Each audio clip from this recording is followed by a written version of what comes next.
Pokémon, the strongest trainer. Greetings, fellow multiversal adventurers. It's an honor to have you back in this saga that has us all hooked. Official channel statement: this story is 100% epic fiction, so please don't attempt real magic. The results aren't guaranteed and insurance won't cover it. The rights to this masterpiece belong entirely to its brilliant original author. We are just a barge sharing it with you. Do you want to keep being part of this amazing community? Join our ninja army of subscribers on YouTube and give this content a like. And for true fans, our Patreon has exclusive ninjutsu waiting for you. Chapter 275: Pokémon Water Race. Alto Mare, an isolated island nestled off the southwestern coast of the Johto region, is not far from the peninsula where Hinoki Town lies. It is considered the most beautiful city in the Elven world, and its intricate network of small canals, crisscrossing the city like a river, earns it the nickname Water City. Protected by Latias and Latias, the city's residents, in gratitude for these legendary Pokémon, have dedicated a vast museum and two massive stone pillars carved with their images to the seashore. After more than a day's sailing, Feng and his companions finally arrive by boat, setting foot on this mysterious island steeped in countless Pokémon legends. Perhaps due to peak tourist season, Alto Mare was teeming with people. Passing boats and the narrow waterways were bustling with people and tourists in diverse attire, creating a bustling atmosphere. Is this the water city of Alto Mare? It's truly hailed as the most beautiful city. It's truly stunning. Misty, aspiring to become a water Pokémon master, gazed intently at the ancient city before her, sighing in a leisurely manner. It's truly a beautiful city. Not only is the city beautiful, but the women who live here are also pretty. I absolutely love it here, seeing the people passing by, especially the strikingly beautiful and slender women. Brock's long dormant heart began to beat again. His eyes gradually narrowed as he spoke with utter rapt attention. As he and Feng exchanged a glance, their lips twitching in a helpless expression, as if defeated by Brock's appearance. Even Pikachu couldn't take it anymore, and gave Brock a shock treatment, the effect comparable to a full course of treatment by the Thunder King, gradually bringing back the infatuated Brock. Sharona took notice of the scene before her, a faint smile playing on her pretty face. A glint flickered in her eyes, as if amused by the sight. Ozzy glanced around for a moment, watching the ships coming and going, and asked anxiously, "Where should we go next? It seems like there's so much to see in this city." Everyone fell silent at Ozzy's question, glancing at each other in bewilderment. After a long pause, Feng glanced at Sharona, then gazed at the roof of the massive museum not far away. He extended his right hand, pointing, and suggested, "Why don't we go to that museum first? I've heard that museum has items related to the legendary Pokémon Latias and Latias. Perhaps it'll give us a unique experience." Sharona's eyes lit up with a strange glint, an expression of eagerness evident. She let the breeze carry her golden hair high, making it gleam beautifully in the sunlight. As for Ash and the other two, their eyes lit up at this, expressions of immense longing appearing on their faces. They couldn't help but exclaim, "This city is actually connected to legendary Pokémon? The legendary Pokémon Latias and Latias? Two more Pokémon I've never seen before." Ash excitedly clenched his fists, his entire body visibly agitated. "I've decided. I'm going to learn about the deeds of those two Pokémon first and send them to Professor Oak." Seeing Ash's current expression, everyone couldn't help but laugh. Then, they boarded a gondola and sailed along the river's network of waterways, heading towards the museum nestled on the shore. The gondola, with its pointed, narrow hull, effortlessly dodged surrounding boats, gliding through Altimer's narrow waterways. Passing numerous scenic spots along the way, showcasing Altimer's unique architecture and beautiful scenery. Thanks to the network of waterways, Feng and his companions arrived near the museum in a flash. After waiting for the ship to stabilize, they slowly disembarked from the gondola and headed towards the nearby museum. A few minutes later, they entered the museum and arrived outside a unique sanctuary. The first thing they saw were two massive stone pillars, topped by two strange-looking Pokémon. If it weren't for some subtle differences, everyone would have thought the two statues carved into the pillars were the same Pokémon.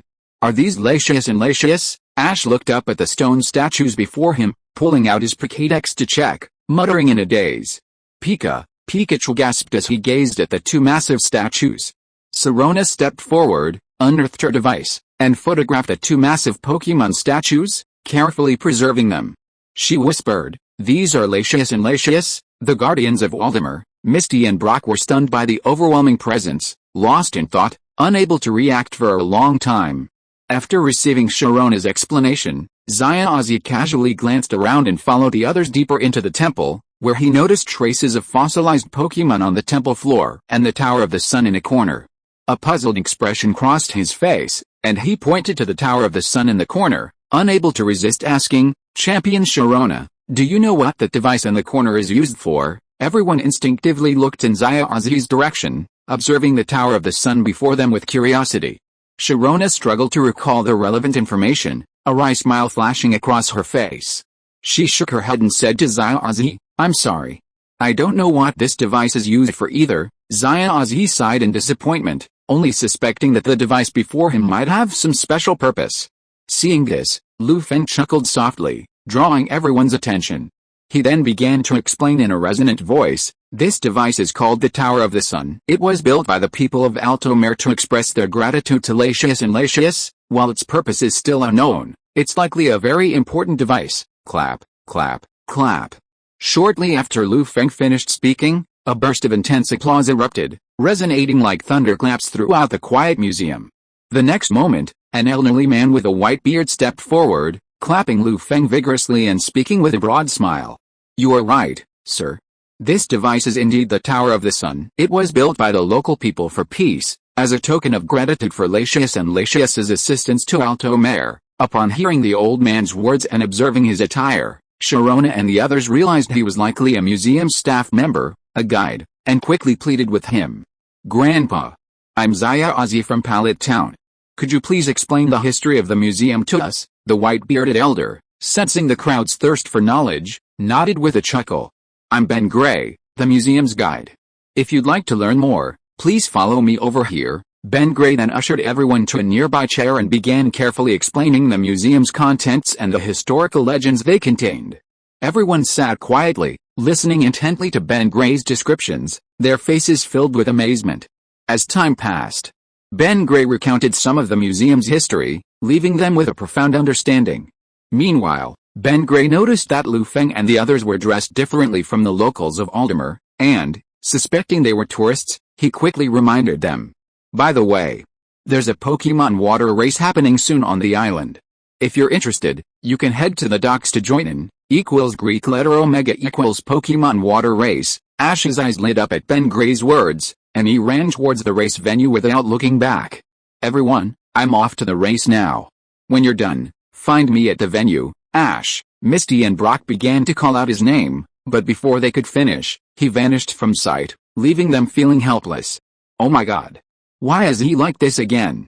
There's really no way to deal with him," Misty said, somewhat dissatisfied. After a brief exchange, Misty and Brock decided to go find Ash, while Sharona stayed at the museum, collecting Pokémon data for her thesis. Feng thought about it for a while, and finally decided to stay in the museum. After all, the Pokémon water race is not as good as the rich lady. Chapter 276 Ozzy, how could I be so worthy that I could have two talented people like Crouching Dragon and Phoenix Chick? Shortly after parting with Feng and Sharona, Ash and the other two arrived at the Pokémon water race. Seeing the overwhelming crowd that had completely engulfed the entire venue, Ash and the others exchanged bewildered glances. "Ah! There are so many people here," Ash exclaimed, swallowing his words, his mouth dry. "Pikachu!" Pikachu called out, ears drooping, somewhat bewildered. Misty and Brock were silent for a moment, then hesitantly asked Ash, "Ash, with so many people here, are we still going to participate?" Upon hearing Misty's voice, Ash took a deep breath, tilted his hat back, and said seriously, "Of course. I can't wait." With Ash's affirmative response, Misty resolved to participate in the water race. Brock, on the other hand, looked at the two helplessly, ready to cheer them on from the finish line. After all, as a rock-type gym leader, Brock didn't have any water-type Pokémon. He couldn't possibly release Onix into the competition. The three of them arrived at the registration site, filled out a few simple information, and successfully entered the Pokémon water race. Over an hour later, at the organizer's signal, registration closed, and staff began to gather, escorting the participants to the venue to wait. Ash, perched on a surfboard, held a long, thin rope, the other end of which was tied to his croaker. Misty, in a similar pose, appeared beside Ash, but with her own sun coral. The two locked eyes, each seeing the blazing fire in the other's eyes, a fierce determination to win. "Misty, I won't let you down this time." Ash clenched his left fist, as if swearing an oath, his gaze fixed on Misty. Misty raised her face, a faint smile on her face, and retorted, "HMPH. Ash. As the future water Pokémon master, I will do my utmost to win this competition." A moment later, the tournament referee appeared before the crowd, carefully surveyed the contestants, raised his flare gun, and shouted, "On your marks. Get set." Boom. With a blast of a flare gun, curls of white smoke rose into the air. The long-awaited contestants, piloting their water Pokémon, instantly dashed out of the starting line and sprinted towards the finish line. After a brief burst of speed, Ash, Misty, and the previous champion, Rosie, surged to the front. A fierce clash ensued in the narrow waterway. Countless spectators, watching the broadcast on the giant screen, cheered their favorites, enveloping the entire city of Altomare in a lively atmosphere. As the race progressed, an indistinct shadow appeared somewhere in the sky, surveying the competition with curiosity, closely following the leading three. However, due to the shadow's impeccable disguise and the intense competition, no one had the energy to pay attention to the uninvited figure, and so they failed to notice its presence. Had Feng been present at the competition venue at that moment, he would have been able to identify the shadow's origin. Unfortunately, Feng was currently helping the wealthy young woman organize her materials and was unable to attend the water race. Time ticked by, and in the blink of an eye, the water race gradually entered its later stages. Ozzy and the other two, leading the way, were locked in a fierce battle, locked in a tight race. Suddenly, at a turn, Ozzy lost his focus and was thrown by the force of inertia, falling directly into the water, where he was overtaken by Zyuoxia and Rossi. "Oh no! Crocodile, we need to catch up." Ash emerged from the water, watching the two retreating, and anxiously looked at Crocodile beside him. "Whoa!" Crocodile, clearly aware of the urgency of the situation, flashed a fierce glare in his eyes, and shouted to Ash with excitement. After repacking, Ash and Crocodile set off again, chasing the two who were far ahead. The shadow hidden in the air, sensing the confidence emanating from Ash, couldn't help but cover its mouth and chuckle softly. It flew behind Crocodile and gave it a push. With the help of the shadow, Crocodile's speed suddenly increased, quickly surpassing the other competitors, even leaping over Misty and Rosie at the front, successfully taking the top spot. Ash's eyes shifted as he watched Crocodile's incredible speed. Now, he looked at Crocodile with a rather unfriendly look. "Ash, good boy. It's not just Pikachu who likes to act. Your little crocodile's acting is comparable. How could I possibly possess both of you, the dragon and the phoenix?" A moment later, the finish line loomed. Ozzy, gazing at the less than 800-meter mark, felt a sense of certainty, sighing with relief, convinced he had secured victory.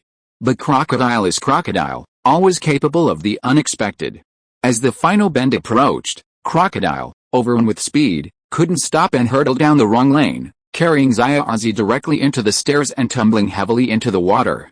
Only then did he manage to dissipate the force and gradually come to a stop. Zyuoxia seized this opportunity, using her sun coral to overtake Ozzy on the final bend, securing victory. Afterwards, after Zyuoxia received her medal, the group boarded Rossi's boat and headed towards the small square where the museum was located. After half an hour's journey, they arrived at a small square they had come from. They said goodbye to Rosie and disembarked from his boat, intending to head to a nearby store to buy some food. But before anyone could act, Pikachu, somewhat absent-mindedly, ran to a nearby faucet and attempted to rinse thoroughly. With the help of a young girl, Pikachu was able to do so. Meanwhile, Ash ran over and stood before Pikachu and the girl. After hearing Pikachu's story, he thanked her heartily. "Hello. I'm Ash from Pallet Town. Thank you for helping my Pikachu." The girl, silent, simply stared at him for a moment before running off. Seeing this, Ash spread his hands, a look of helplessness on his face. Elsewhere, Liana and Sana, aboard a specially designed boat, carrying a high-tech detector, followed the girl who had just separated from Ash, a hint of a smile on their faces. "It's transformed into a girl, so this must be Latius," Liana said softly, comparing the data and pointing to the surveillance camera in her hand. A strange glint flashed in her eyes.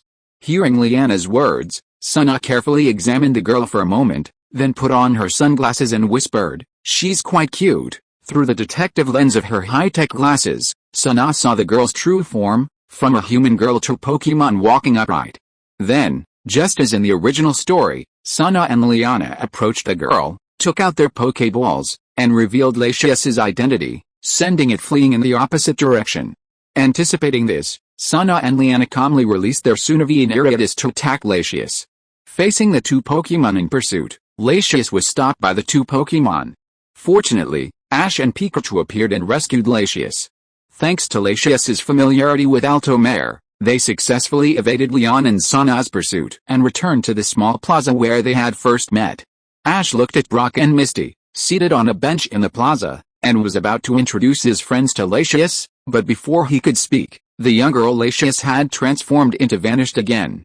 Ash could only shake his head helplessly, leading Pikachu to Brock and Misty, and together they headed towards the Cathedral Museum. Chapter 277 Legendary Mission. Guardian of Water City. A little over 10 minutes later, Ozzy and his group returned to the cathedral. Seeing Lu Feng and Sharona sorting through documents, they hurried over to join them. Ozzy, you're back?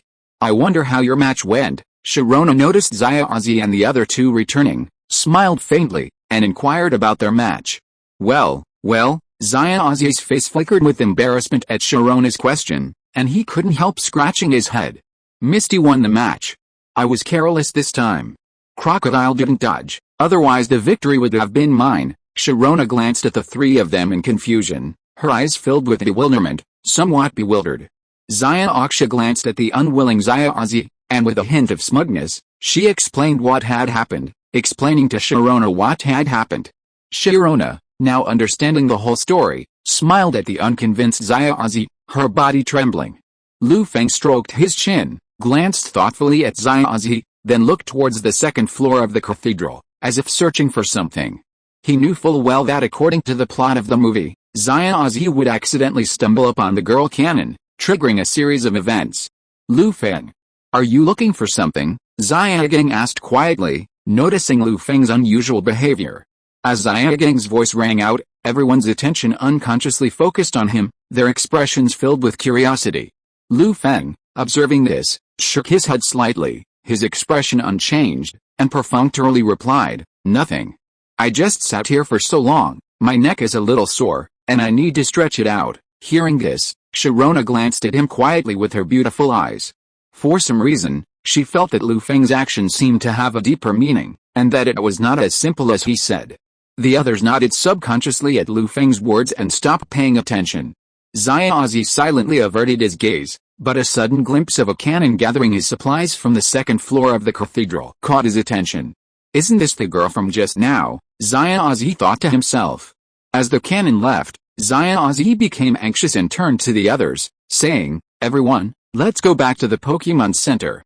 I have something to do." With that, he and Pikachu headed straight for the cannon. Ash, Aksha called out, her brow furrowed, her beautiful eyes filled with worry. What? Xiagang's eyes narrowed into slits, and he stared at the door in dissatisfaction. Lu Feng and Sharona exchanged a glance. Seeing Ozzy's frantic expression, a wry smile played on their lips, their faces filled with surprise. At that moment, a mechanical system notification chimed, like the sound of shattering rocks, quietly exploding in Lu Feng's mind. Ding! Congratulations to the host for receiving the legendary quest, Guardian of the Water City. Quest deadline: before the destruction of the Water City, Altomare. Quest description: the world's top-ranked female thief has set her sights on the heart drop hidden within Altomare. To prevent the deaths of two guardians and the female thief from using the heart drop to destroy Altomare, the host must intervene. Quest reward: plus 5% world fusion, friendship of the Lacius and Lacius clan, 1 legendary item, penalty for failure, reduced fusion. Host's favorability with the Infinite Pokémon clan remains unchanged. Noticing the system had issued the quest, Lu Feng sighed silently, turned around, and said to the group, "Why don't we follow Ozzy? I've got a bad feeling, and I think we should go check it out." Aksha and Xiagang didn't think twice and quickly agreed. Sharona was silent for a moment, her beautiful eyes fixed on Lu Feng, a fleeting expression of meaning. After a moment's thought, Sharona nodded gently and left the Cathedral Museum with him. But by the time they left the museum, Ozzy had vanished, leaving Misty and the others at a loss as to where to look. Again. Ozzy's always so secretive. Where should we look next? Misty observed the crowd around her and, upon realizing that Ozzy had found nothing, sulked. Gang sighed and spread his hands, indicating he had no other options. Feng lowered his head, reviewing the relevant information in his mind and beginning to think of a specific solution. Suddenly, he felt someone's gaze on him. He suddenly raised his head from the ground and looked in the direction of the gaze, meeting Sharona's eyes directly. The sight of her dancing golden hair made his heart flutter, and he lost himself for a moment. A moment later, when Feng finally came to his senses, a flash of inspiration struck his mind, as if something had occurred to him. He ran toward a nearby Water City resident, humbly asking him questions and engaging in a brief conversation. During the exchange, Feng gained the information he sought, his eyes sparkling as he quickly thanked the helpful citizen. Then, Feng approached Sharona and her group, flashing an enigmatic smile and confidently saying, "Let's go. I think I know where Ozzy is." Seeing Feng like this, they felt a pang of fear. They wanted to ask him questions, but didn't know how to begin. They simply followed him silently, heading towards a certain part of the city. Meanwhile, Ozzy followed Cannon into a maze of alleyways, but lost their way at an intersection. Just as he was sighing, he spotted the girl again. Ozzy demanded, somewhat annoyed, "What's going on?" Cannon smiled, waved, and, as before, ran off without a word. Ash and Pikachu shook their heads helplessly, gritted their teeth as they chased after the cannon. Soon, they arrived at a tunnel nestled among green fields. Following the tunnel, they witnessed an incredible sight. Upon seeing Ash and Pikachu, the cannon suddenly passed through a thick wall and vanished from sight. Just as Ash was debating whether to proceed, Pikachu took off running, following Cannon's lead and diving into the wall. Seeing this, Ash abandoned his thoughts and followed their lead, entering the world behind the wall in the same way. Unfortunately, Ash didn't realize that his every move was being recorded by a drone in the sky and transmitted to an unknown location. An unknown amount of time passed before Feng and the others appeared in the same spot. Gazing at the flower tunnel not far away and the two Pidgeots in the nearby wash basin, Feng's lips curled up slightly. He had learned from local residents where the flower tunnel was located, and after diligent searching, he finally found it. "Feng, why did you bring us here? It seems there's no way out." Ozzy looked around for a moment, then asked, somewhat puzzled, after taking in her surroundings. Gang remained silent, but judging by the expression on his face, he was no less puzzled than Ozzy. As for Sharona, she observed thoughtfully. She knew full well that Feng had brought them here for some purpose. So she didn't ask directly. "While researching at the museum, I came across something interesting that might be related to Ozzy's unusual behavior, so I wanted to verify it." Seeing the three people's gazes fixed on him, Feng quickly made an excuse. Meanwhile, he led them towards the wall in the corner. To everyone's utter horror, he passed through it and vanished from sight, just as Ozzy had just done. "What the hell is going on?" Ozzy and Gang swallowed, their expressions filled with confusion. Why did Feng suddenly disappear? Sharona pondered for a moment, then, without hesitation, imitated Feng and vanished from their presence. Ozzy and Gang, feeling intensely nervous, approached the wall, where they were enveloped by a curtain of light and gradually vanished into the alley. Chapter 278 Mysterious Garden. Latius and Latius. On the other side of the wall was a pitch-black tunnel. Everyone followed Feng's footsteps and walked for 3 minutes in the direction given by the tunnel. After passing through the dark tunnel, they arrived at a beautiful garden. Birds chirped, flowers bloomed, and the place was quiet and peaceful. Mosquito-repellent tadpoles played in the pool in groups of 3 or 2, and dragonflies flew across the water, leisurely savoring the water filled with the fragrance of flowers. Everything looked so beautiful. Incredible. There is such a world here. Gang looked around and couldn't help but exclaim in admiration, his expression full of emotion. "It's really beautiful." Ozzy's eyes revealed a gleam, and she became very intoxicated as she sniffed the floral fragrance in the air. Sharona lost herself in thought, her beautiful eyes trembling slightly. She looked at Feng with a half-smile and asked, "Is this also the information you found in the cathedral?" Feng blushed and shamelessly replied, "Of course." His words were powerful, but not very convincing, especially the blush on his face, which only made him more skeptical. Sharona rolled her eyes at Lu Feng, but didn't pursue the question further. Instead, she walked towards the garden, carefully observing the surroundings. Lu Feng smiled wryly and quickly caught up with the others, searching the mysterious garden for any trace of Xiaozi and the Shudu siblings stationed there. As they moved, the windmills in the garden automatically spun, rippling the calm waters, instantly alerting the garden's owner. Instantly, two figures, cloaked in invisibility, approached the group with lightning speed. Although the naked eye couldn't detect the flight paths of the two figures, the pressure they felt on their bodies made it easy to tell they weren't very far away. Just as the two figures were about to collide with the group, Sharona commanded her Garcomb, unleashing a terrifying murderous aura that spread throughout the surroundings, hoping to force the two mysterious figures back. Perhaps this tactic worked. The two mysterious figures, sensing Garcomb's immense power, stared at him with utter fear, gradually loosening their grip on Lu Feng and the others. Suddenly, the entire situation descended into a stalemate. With the exception of Lu Feng, whose expression remained unchanged, the other three wore expressions of worry to varying degrees. What the hell is this thing? Why is it attacking us? Xiaoxia frowned, her eyes etched with unease. Xiao Gang suppressed the fear welling up in his heart, wiped the sweat from his forehead, and replied in a trembling voice, "They're probably wild Pokémon, but according to the published data, there aren't many Pokémon that can turn invisible. From what I understand, there shouldn't be any Pokémon that fits the current situation. If there aren't any ordinary Pokémon, then what about legendary Pokémon?" Lu Feng scoffed, a meaningful reminder. "You know, this is the water capital of Alto Mare. A city favored by legendary Pokémon?" From his existing memories, Lu Feng had a clear understanding of the situation. He knew that the two invisible Pokémon were likely the city's guardians, Latius and Latius. Latius and Latius have a very shiny surface, and they can use glass-like feathers to refract light and change their appearance, thus becoming invisible. However, this invisibility is not without flaws. It can be detected by high-tech thermal imaging.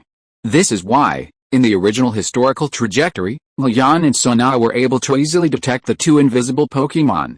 As Lu Feng finished speaking, everyone paused, excitedly demanding, "Lu Feng. You mean?" But before they could finish, a familiar voice echoed from afar, interrupting their inquiry and drawing everyone's attention.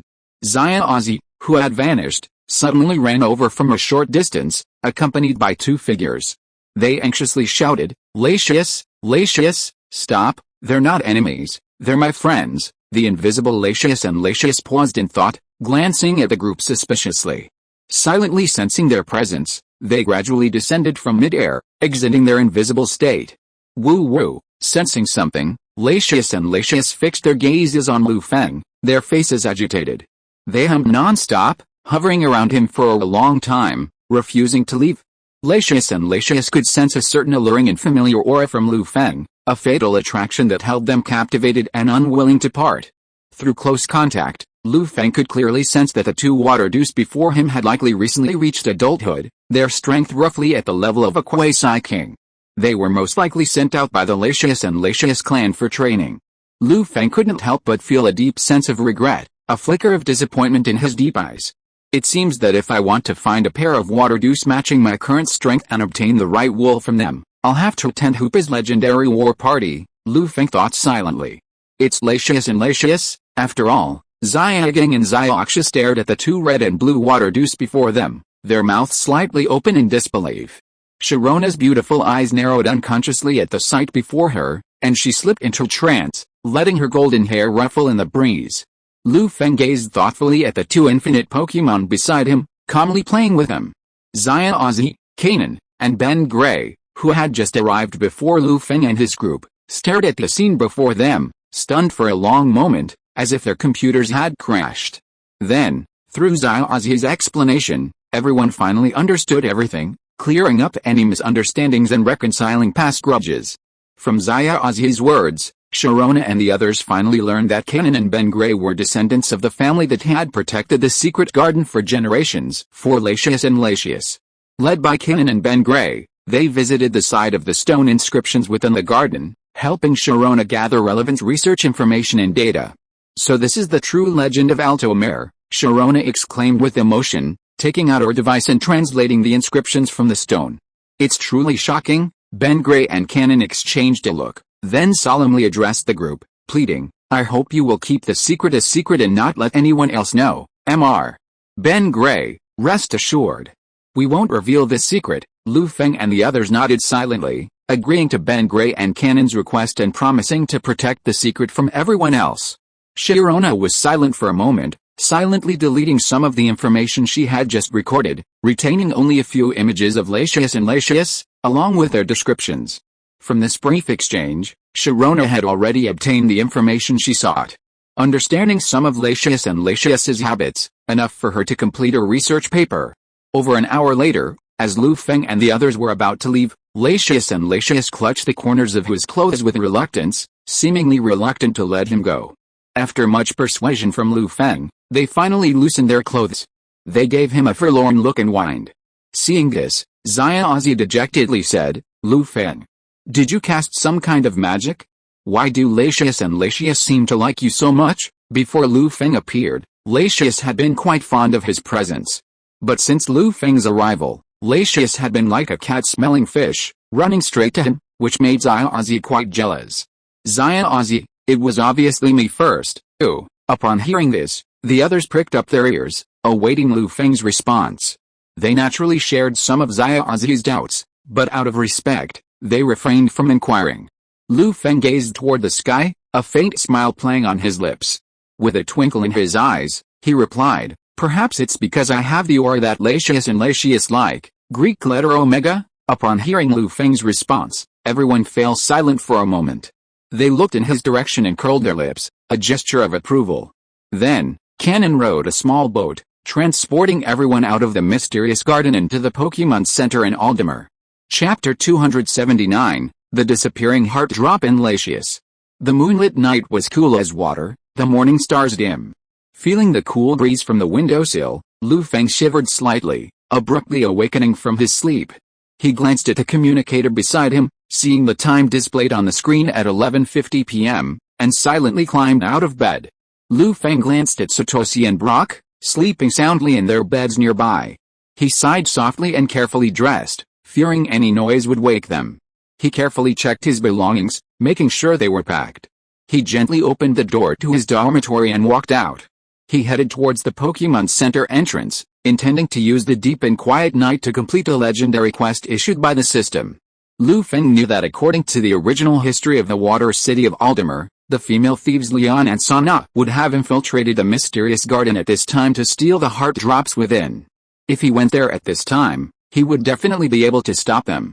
With this thought in mind, Feng tiptoed down the dormitory corridor. But before he could even step out, he heard the soft sound of a door opening behind him. A dazzling orange light suddenly shone upon Feng. He instinctively turned his head to look over, only to be met with a pair of eyes as clear as autumn water. Suddenly, the entire scene froze, a silence descending. After a long moment, as if trying to break the oppressive atmosphere, Feng said with a slightly awkward expression, "Are you still awake so late? I just finished organizing the information I received today and was about to rest." "Are you planning to go out?" Sharona's beautiful eyes fixed on Feng, her reply profound. Feng nodded silently. Sharona pondered for a moment, then softly inquired, "Is it because of those two people Ozzy mentioned?" Ozzy had mentioned this incident when Cannon escorted Feng and the others back to the Pokémon Center, so Sharona and the others knew that two women had once attempted to attack Lacius. Feng met Sharona's gaze, knowing he couldn't hide it from her, so he frankly admitted, "Indeed, through some connections, I found out these two are the world's top thieves. They came to Aldemer this time and attacked Lacius before. I'm worried something bad might happen. If this weren't Daksha, where the Skynet system was widespread, Feng would never have acted this way. Instead, he would have used the surveillance system to locate Leon and Sana in advance and curb their actions. But unfortunately, he was currently in the Johto region, where surveillance cameras weren't as advanced as Daksha's. It would have been difficult to find the cunning female thieves in the vast crowds, so Feng gave up this plan. Furthermore, he had promised Mr. Bengri not to reveal the secret garden, which prevented him from using Junch's power to locate the two. Furthermore, since he couldn't explain why he knew such things, Feng couldn't warn Bengri and Canaan, keeping him in the secret garden. After all, Feng had only just met them. If he truly did this, Ben Gray and Kanan would likely doubt his intentions, leaving him vulnerable to complete defense. Therefore, Lu Feng ultimately decided to stick with his original plan and prevent Leon and Sun Ah from succeeding.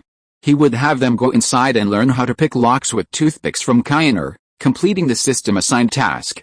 Upon hearing this, Sharona gathered her scattered hair with her hands and said with a smile, "In that case, let's go together." Lu Feng looked at Sharona in surprise and asked uncertainly, "Zhulin?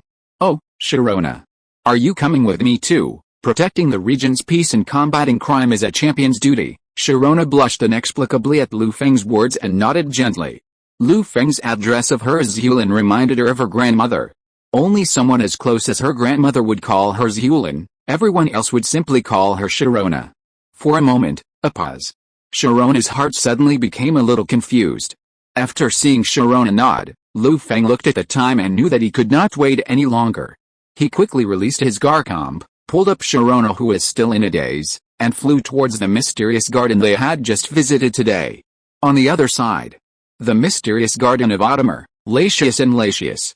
Latius, who had just fallen asleep on the tree, heard the inexplicable sound of the windmills around him, suddenly opened his eyes, and flew towards the entrance of the mysterious garden. Two young girls in black clothes were seen looking at the layout of the entire mysterious garden with smiles on their faces. Their eyes became extremely fiery, especially after seeing Latius and Latius. "This place is not bad. I might as well set up my villa here." Sana admired the scene in front of her with a burning gaze, and a beautiful arc curved at the corners of her mouth. Oh. Latius' face lit up with rage at Sana's words. He let out a roaring whine and charged at Sana and Leon at lightning speed. Leon, observing this, scoffed at Sana and said, "But the people currently living here don't seem to want to leave." "Oh? Really? Then we'll have to resort to extreme measures and drive them out." Sana tilted her head, dodging Latius's attack, and turned to Leon. "Or maybe we could just keep them as pets." Seeing they couldn't do anything to the two, Latius and Latius immediately went invisible, hoping to use their invisibility to attack them and drive them out of the mysterious garden. In an instant, Latius and Latius vanished, disappearing from view before Leon and Sana. "It seems Latius and Latius' abilities aren't just simple transformations," Leon said, baffled after looking around and finding no sign of them. "That makes finding them a bit difficult," Sana replied gravely, but her face showed no sign of panic, as if she had anticipated this. Then, with the help of high-tech thermal imaging goggles, Leon and Sana easily located Latius and quickly directed Sullivan and Ariadis to attack the two Pokémon. Sullivan's ruby atop its head lit up, flashing a brilliant red light. Energy emanated from its mouth, forming star-shaped particles of light that shot towards the flying Latius. High-speed stars. Perhaps overconfident in its invisibility, Latius had no concept of dodging Sullivan's attack and was quickly struck. Meanwhile, Ariadis, using the sharp horn on his head, blasted out a jet-black beam of light at the surrounding Latius. He transformed into a terrifying shadow and attacked fiercely. Dark Shadow. Seeing Latius about to be struck by Ariadis's attack, Latius used his body to block the powerful blow. Latius, taking the blow head-on, couldn't help but grimace in pain, letting out a piercing scream in midair. Seeing Latius's damage, Leon quickly threw a pitch-black spherical object. Upon contact with Latius's body, it suddenly transformed into a vast black net of energy, binding him and transmitting a massive energy attack. Latius's screams echoed throughout the garden, and his body, overwhelmed by the weight, plummeted to the ground, covered in wounds. Latius, witnessing this, attempted to fly over to rescue Latius, but Latius sternly advised him to flee the secret garden to avoid harm from the two human trainers. So, Latius reluctantly left the secret garden and flew to another part of Altomare, evading the two trainers. "Don't even think about escaping." Sana, noticing Latius's departure, quickly ran towards it, throwing the spherical object in her hand, hoping to stop it. "Where are you going?" At the critical moment, Latius used his remaining strength to help Latius block all the attacks, allowing it to escape. "Alice." "It still escaped," Sana said with a hint of resignation, her face cold. Leon shook her head and replied calmly, "Catching one is enough, and there are more than just legendary Pokémon here, there's also a rare treasure." After she finished speaking, the two laughed and took the heart drop from the nearby small fountain. Sometime later, Leon and Sana left with Latius and the heart drop. Lu Feng and Sharona returned to the mysterious garden. Seeing the remaining traces of battle and a vanished Latius and Latius, their expressions grew solemn. We're still too late. Judging from the traces around us, Latius and Latius must have been taken away, Sharona said with a frown, her face filled with worry. Feng remained silent. He walked to a nearby pool to investigate. Seeing traces of splashing water around, he knew that Latius must have escaped the two female thieves along their original path. He took a deep breath, turned to Sharona, and said seriously, Sharona, let's go to the cathedral now. Sharona looked at Feng with confusion, completely bewildered, not knowing what Feng meant. Feng pointed to the surrounding stone carvings, then to the nearby pool where the heart drop had once been placed. He gently reminded them, think about the information you obtained today, the connection between the heart drop and the Tower of the Sun in the Cathedral Museum. Are you saying they stole the heart drop in order to rule all of Waldemar? Sharona froze, understanding Feng's intention. That's a possibility, otherwise they wouldn't have captured Latius and the others. Feng's eyes flickered, and he lowered his head silently. Then, the two of them hurried towards the Cathedral Museum, hoping to stop the two female thieves. Chapter 280, Resurrection of the Fossilized Pterosaur and the Scythe Helmet. Late at night, midnight. In the Cathedral Museum in Waldemar, Leon and Sona directed Alidus to drag the incapacitated Latius onto the Tower of the Sun instrument within the cathedral.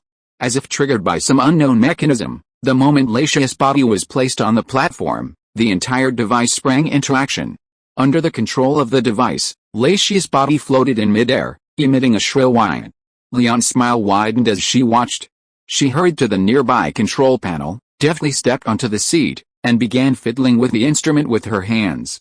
Somehow, when Sona saw Leon's actions, she suddenly felt an uneasiness in her heart, and asked with trembling body, Lillian, what are you going to do? Leon heard Sona's voice, and without raising her head, she controlled the entire instrument and replied indifferently, didn't I tell you that legends will have some hidden plots? The old man in the past used the power of the heart drop to protect the island in front of us forever. Only by using this machine to release the power of the heart drop, we can rule Waldemar. Sona's body trembled suddenly, and she looked at Leon with disbelief on her face, and asked in a low voice in disbelief, Leon, this is just a legend. I think we should leave early. With this heart drop, we can go to other areas and have food and clothing. Why take any big risks? In this instant, Sona felt that Leon had become a little strange, completely different from the person she knew before. Leon didn't answer Sana's words, but operated the instrument in front of her, answering Sana's words with her actions. Seeing Leon's actions, Sana's eyes dimmed, and she sighed silently with a complicated expression. At this time, Ben Gray and Kanan, who had discovered the accident in the secret garden, suddenly arrived at the cathedral. After seeing Leon's actions, their faces fell drastically, and they shouted with pale voices, Stop! What are you doing? Degree Cyrillic letter D degrees. If someone with evil intentions uses the heart drop, their mind will pollute its power, causing the heart drop to disappear, and even Waldemar to disappear. Humph! Another nosy person has come. Leon's eyes moved slightly, and she couldn't help but snort coldly. Looks like we need to clean up. After she finished speaking, she directed Solival to use the illusion ray move to attack Bemgray and Kanan. Faced with this sudden attack, Bemgray and Kanan, who already had no Pokémon, were no match for them and quickly fell into coma. At the same time, Alidus began using the silk spin move to weave a large net inside the cathedral, binding Bemgray and Kanan to the white weaving. Latius awoke from his coma and glimpsed what had happened to Bemgray and Kanan. He tried to break free from the restraints of the instrument, but due to his severe injuries and severe damage to his strength, he was unable to escape his current fate. Then, Lee sat quietly at the controller and began to use a special ritual to release the power hidden in the heart drop to revive the remains of the two fossilized Pokémon on the ground within the cathedral. In an instant, under the power of the heart drop, a mindless Pteranodon and Scythohelm revived, roaring loudly and exuding an extremely violent aura. Excellent. It's worthy of the heart drop's power. Leon stared at the two Pokémon before her, her expression becoming even more flamboyant. She quickly issued the relevant instructions through the control console. You two, go help me capture Latius. Greek letter Epsilon, Cyrillic letters The recently revived Pteranodon and Scythohelm nodded slightly and rushed out of the cathedral at an astonishing speed, intending to find Latius. How could this happen? Ben Gray said dejectedly, watching the two Pokémon depart, his cloudy eyes filled with despair. What you're doing will truly bring disaster to the island. You'll bring irreparable regret." But no matter how he tried to persuade her, Leon remained unmoved and continued with her plan. "Humph. No matter what you say, I will not change my plan, and your threats have no effect on me. This city will eventually belong to me." Ha ha ha. Leon excitedly manipulated the console, wantonly activating Otimer's original defense facilities, her eyes filled with endless ambition. "With this powerful force, I can even take the whole world for myself. Degree, $. Degree Sana stared at Leon on the console in a daze. Her expression became extremely trance, and she suddenly fell silent. Just as Leon was immersed in the beautiful dream she had woven, she heard a heavy knock at the door of the cathedral, which instantly woke her up. "What's going on again?" Leon's expression darkened. She glanced up at Sana, motioning for her to take Solival and Iridius and investigate. Sana nodded silently and was about to lead her two Pokémon out of the cathedral. Before she could make a move, she saw the Pteranodon she had just dispatched, and the imposing Scythohelm crash down onto the cathedral's marble floor like kites with broken strings. Their bodies dragged along the ground for a long time, leaving a hideous trail that added a touch of disharmony to the otherwise peaceful and dignified cathedral. The two recently revived Pokémon's faces flashed with pain, and they wailed involuntarily, as if they had suffered tremendous damage. Their aura seemed weaker than before. Leon's face was grim, wondering what had happened to cause the two fossil Pokémon she had resurrected to suffer such a powerful attack. "Who is it? Get out here." Perhaps because they heard Leon's roar, several shadows appeared at the door of the cathedral and gradually walked towards their location. As it was already late at night, the lights outside the cathedral were off, so the specific appearance of these shadows could not be seen at all.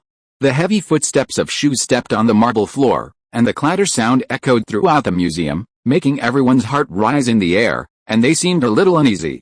It was not until the shadows appeared completely and the lights lit inside dispelled the shadows surrounding them and revealed their specific appearance that the extremely nervous people could not help but breathe a sigh of relief. "It's Mr. Lu Feng and Miss Sharona." Cannon shook his body, looking at the two visitors in great surprise, and became a little at a loss. Hearing the voice of his granddaughter, Ben Gray suddenly reacted and asked them loudly, "Mr.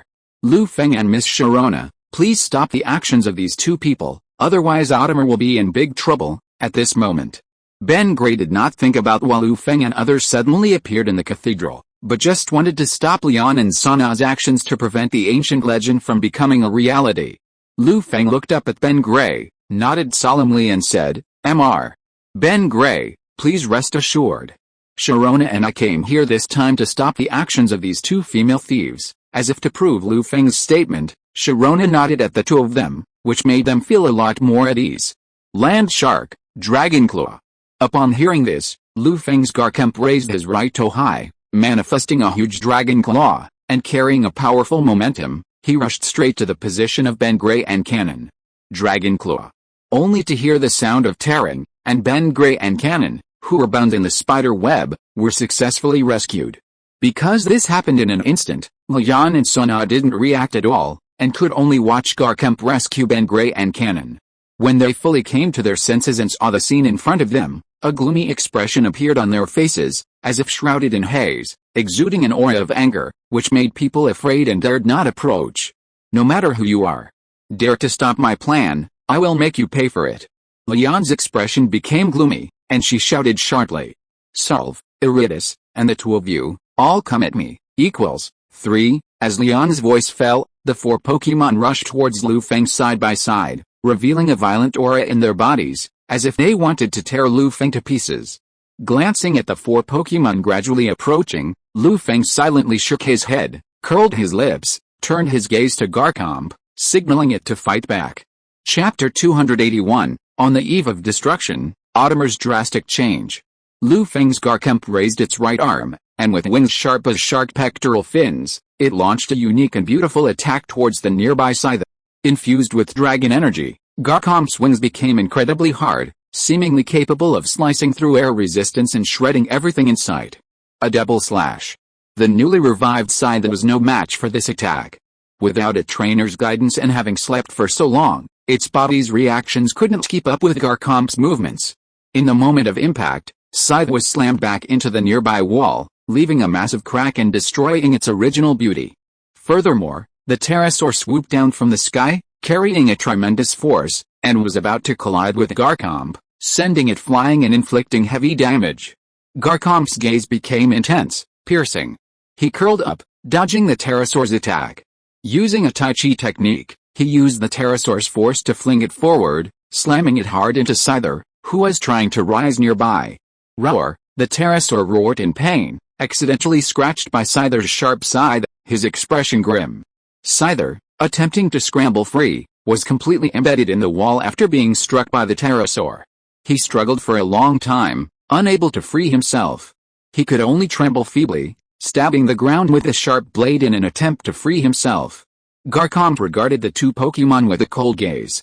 He was about to deal with the remaining Alidus and Celebi when a fierce dragon's breath erupted from behind, knocking the two Pokémon unconscious. K.O. Sharona's Garchomp looked up, giving Lu Feng's Garchomp a cold glance. Lu Feng's Garchomp, boss, RBQ, RBQ, Greek letter Omega? To vent his frustration, Lu Feng's Garchomp noticed the pterosaur trembling, and thinking it was about to rise from the ground, he quickly unleashed another blast of flame, rendering it incapable of fighting. Sharona noticed Lu Feng's Garchomp's movements, pondered them silently, and couldn't help but ask, Lu Feng, is that a secret technique from some fighting gym? She saw that Garchomp had used its trajectory to easily deflect the pterosaur's attack and then counterattack it with its own attack. Compared to the secret techniques she had witnessed in other fighting gyms, it was probably at the top of the heap. Lu Feng nodded slightly, then replied to Sharona with a faint smile, I guess so. This is a special secret technique from my homeland, the ancient martial arts, Tai Chi sword technique, Greek letter Omega? Sharona nodded silently, lost in thought, seemingly trying to recall which region possessed this secret technique. She had reached a bottleneck, and improving her Pokémon was becoming increasingly difficult. Sharona had heard that Kalos had discovered new powers that could help her Garchomp unleash even greater energy, including Z moves from the Ulala region and the reappearance of Gigantamax from the Galar region. However, due to the Pokémon Symposium and the backlog of champions in the Sinnoh region, she hadn't had time to pursue these powers. Seeing Lu Feng's Garchomp's secret technique undoubtedly provided Sharona with some inspiration. Elsewhere, Leon, seeing her four Pokémon incapable of combat, was filled with disbelief. She sat at the control panel, lost in thought for a moment. Damn it! How could this happen? Cyrillic letter deck. When Leon realized what was happening, she pounded hard on the instrument in front of her, growling like a ghost. Leon. Sana looked at Leon with concern, her lips moving involuntarily as she whispered her name. Lu Feng shifted his attention to the nearby Tower of the Sun. He tilted his head to look at Leon, hidden beneath the instrument, and said jokingly, Next. It's time to deal with these two female thieves. Kiner, we've prepared a big bowl of wide noodles at the police station, waiting for you two. Greek letter Omega. Hearing Lu Feng's words, everyone looked at him in surprise, unsure of what he meant by his next words, but judging by his mischievous expression, it wasn't a good thing. HMPH. Do you think I'll surrender just like that? Leon's fingers tapped rapidly on the control panel, using the power of the heart drop to awaken the hidden power of the entire city. This is ridiculous. Ben Gray, seeing Leon's actions and recalling the records passed down through generations, palely warned Lu Feng and Sharona. Mr. Lu Feng, Ms. Sharona, please stop her immediately. Cyrillic letter deck. Oh, her mind has been corrupted. She can't control this machine at all. She will be affected by the energy amplified by this device, and will then destroy all of Aldemer. Upon hearing this, Sana's face began to drain. She stared at Leon anxiously, silently praying for her. Sharona and Lu Feng exchanged a glance, each seeing the solemnity in the other's eyes. They quickly commanded their respective Garchomps to attack the control console. Leon, seemingly oblivious to the approaching Garchomps, allowed them to approach. The two Garchomps were about to reach her and drag her away from the control console. Greek letter Epsilon, Greek letter Sigma equals. A wicked smile curled up Leon's lips. Her hands danced rapidly on the control panel, completing her control in an instant. She looked up at the crowd and said, Now, let me show you the power of the heart drop. As her voice fell, a massive wave surged from the surrounding waterways, transforming into a massive water dragon that rushed directly into the cathedral, trapping the two Garchomps. The powerful binding force hidden within the current oppressed the two dragon-type Quasi-Gods, who already hated water, and felt oppressed. They gradually began to feel breathless and constantly slapped the surrounding water cage, trying to break free. Gargoyle, Feng and Sharona glimpsed the scene and shouted anxiously, their faces tinged with anxiety. Haha. Boy, this is my reward. See, Leon's expression grew even more grim and unbridled as she saw Garcump trapped, and she couldn't help but sneer. Meanwhile, she continued to manipulate the device, attempting to bring Feng, Sharona, and the others within range, eliminating any destabilizing factors hindering her plans. But before Leon could bask in triumph, the trapped Garcomp suddenly raised its wings and, in a slicing motion, unleashed a powerful burst of force, shattering the water cage. The shattering of the water cage triggered a chain reaction, shattering the control panel in front of Leon. The entire control system instantly went haywire, and the heart water droplet placed atop it quietly turned black. Oh my god. What the hell is going on? Leon said nervously, straining against the discomfort of the intense rotation within the constantly swaying device. Oh no. The device is losing control. Ben Gray observed the scene unfolding before him, his face pale with sweat. If this continues, Latius will die, Kanan exclaimed, watching Latius in agony not far away, drawing everyone's attention. Greek letter Epsilon, 3 Latius, Feng and Sharona paused at this, their brows furrowed. A moment later. Let's rescue Latius first. We'll talk about the device later, Feng said without hesitation. Sharona looked at the pained Latius, sensing its increasingly weakened aura, and nodded solemnly, agreeing to his proposal. Griffin, maximum power Dragon Claw, Feng and Sharona said simultaneously, commanding the Pokémon to attack. In an instant, 2 Garcomps raced towards the cage encasing Latius at incredible speed. Unleashing terrifying power, they swung their sharp toes and slammed them into the cage. The entire rotating cage, shaken violently by the destructive force, began to shake violently. Feng, watching the cage shatter, quickly gathered a wave of missiles in his right hand and hurled them towards the cage. The iron cage, having endured several powerful attacks, could no longer withstand the pressure and began to shatter. Latius, suspended in midair, lost control of the heart drop's power and fell to the ground, weakened beyond belief. With Latius rescued, the out-of-control device gradually came to a halt, and the rioting cathedral began to return to calm. Meanwhile, Ash, Pikachu, and Latius arrived late, appearing inside the cathedral. Since the Pterosaur and Scytherhelm had already been intercepted by Feng and his team, Ash and his companions were spared serious injuries and arrived significantly earlier than originally planned. Taking advantage of everyone's inattention, Sana approached Leon, dragged her from the control console, and then ran to the heart drop's location.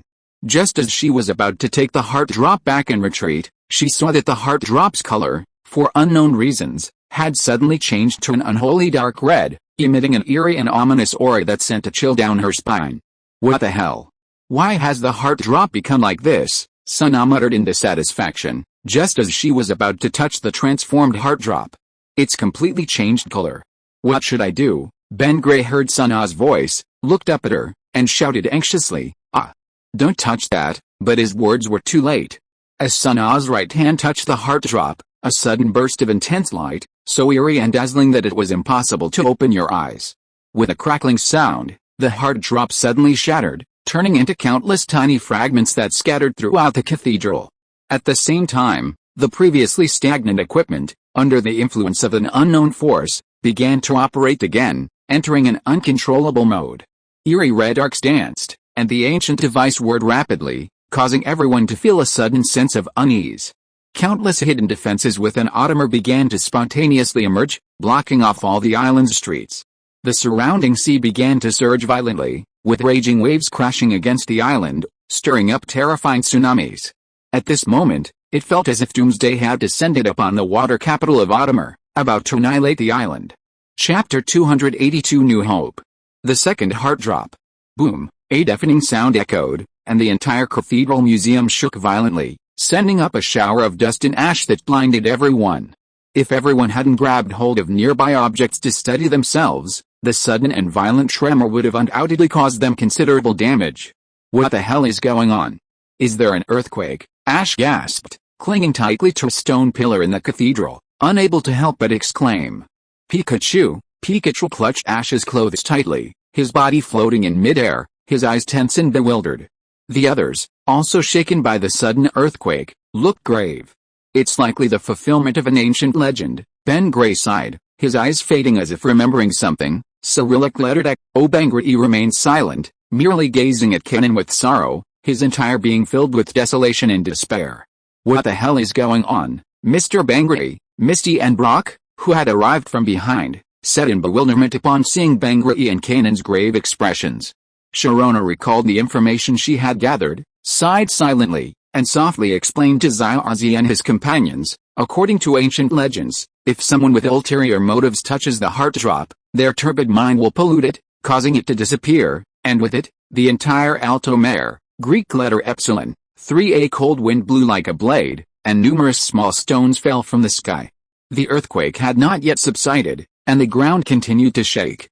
But the impact of all this was not as strong as the impact of Sharona's words, which sent a chill down one's spine.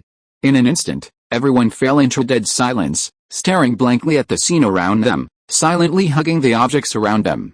After a long time, the earthquake quietly subsided, and a brief calm returned.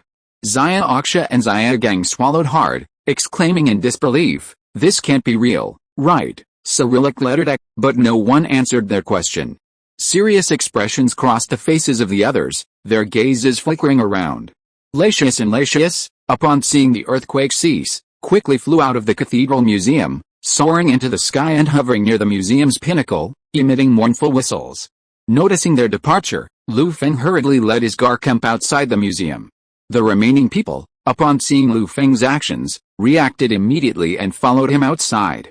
Gazing at the scene unfolding outside the cathedral museum, everyone's pupils gradually constricted, their mouths slightly open, and they remained stunned for a long moment. As if witnessing something shocking, they were slightly lost in thought. Only with the roar of rising waves and the crash of falling waves did everyone slowly regain their composure. At this moment, the water within the city of Aldemar surged toward the sea, vanishing without a trace. Everywhere, jagged rocks were visible to the naked eye. These were the seabed, once obscured by the current, now exposed by the disappearance of the river. Losing the buoyancy provided by the current, coupled with the devastation of the recent earthquake, the already fragile rock pillars gradually shattered into tiny pieces, which rapidly fell downward, setting off a chain reaction. Aldemar began to tilt, approaching the land formerly covered by the current at an ever-increasing speed. The city was sinking. Meanwhile, the previously calm sea was unexpectedly disturbed, gathering a powerful natural force. Not far from Aldemar, a 510-meter-high wave suddenly surged, approaching the water city at an astonishing speed. This was no longer a wave, perhaps a tsunami would be more accurate. Soon, this angry roar of the sea would descend upon Aldemar, submerging this most beautiful city in the elven world. Lu Feng gazed at the rapidly approaching waves in the distance, and involuntarily recalled Atlantis, where he had once been. A sudden thought occurred to him, could Atlantis on the blue planet also be dragged into the deep sea in this way?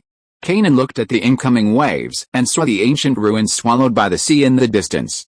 He couldn't help but close his eyes, and hide in Ben Gray's arms with a trembling body, revealing an intense fear, anxiety and despair. Xiaozi and the other two clenched their fists, staring at the impending tsunami, gritting their teeth and shouting, "Damn it! Is there no way out?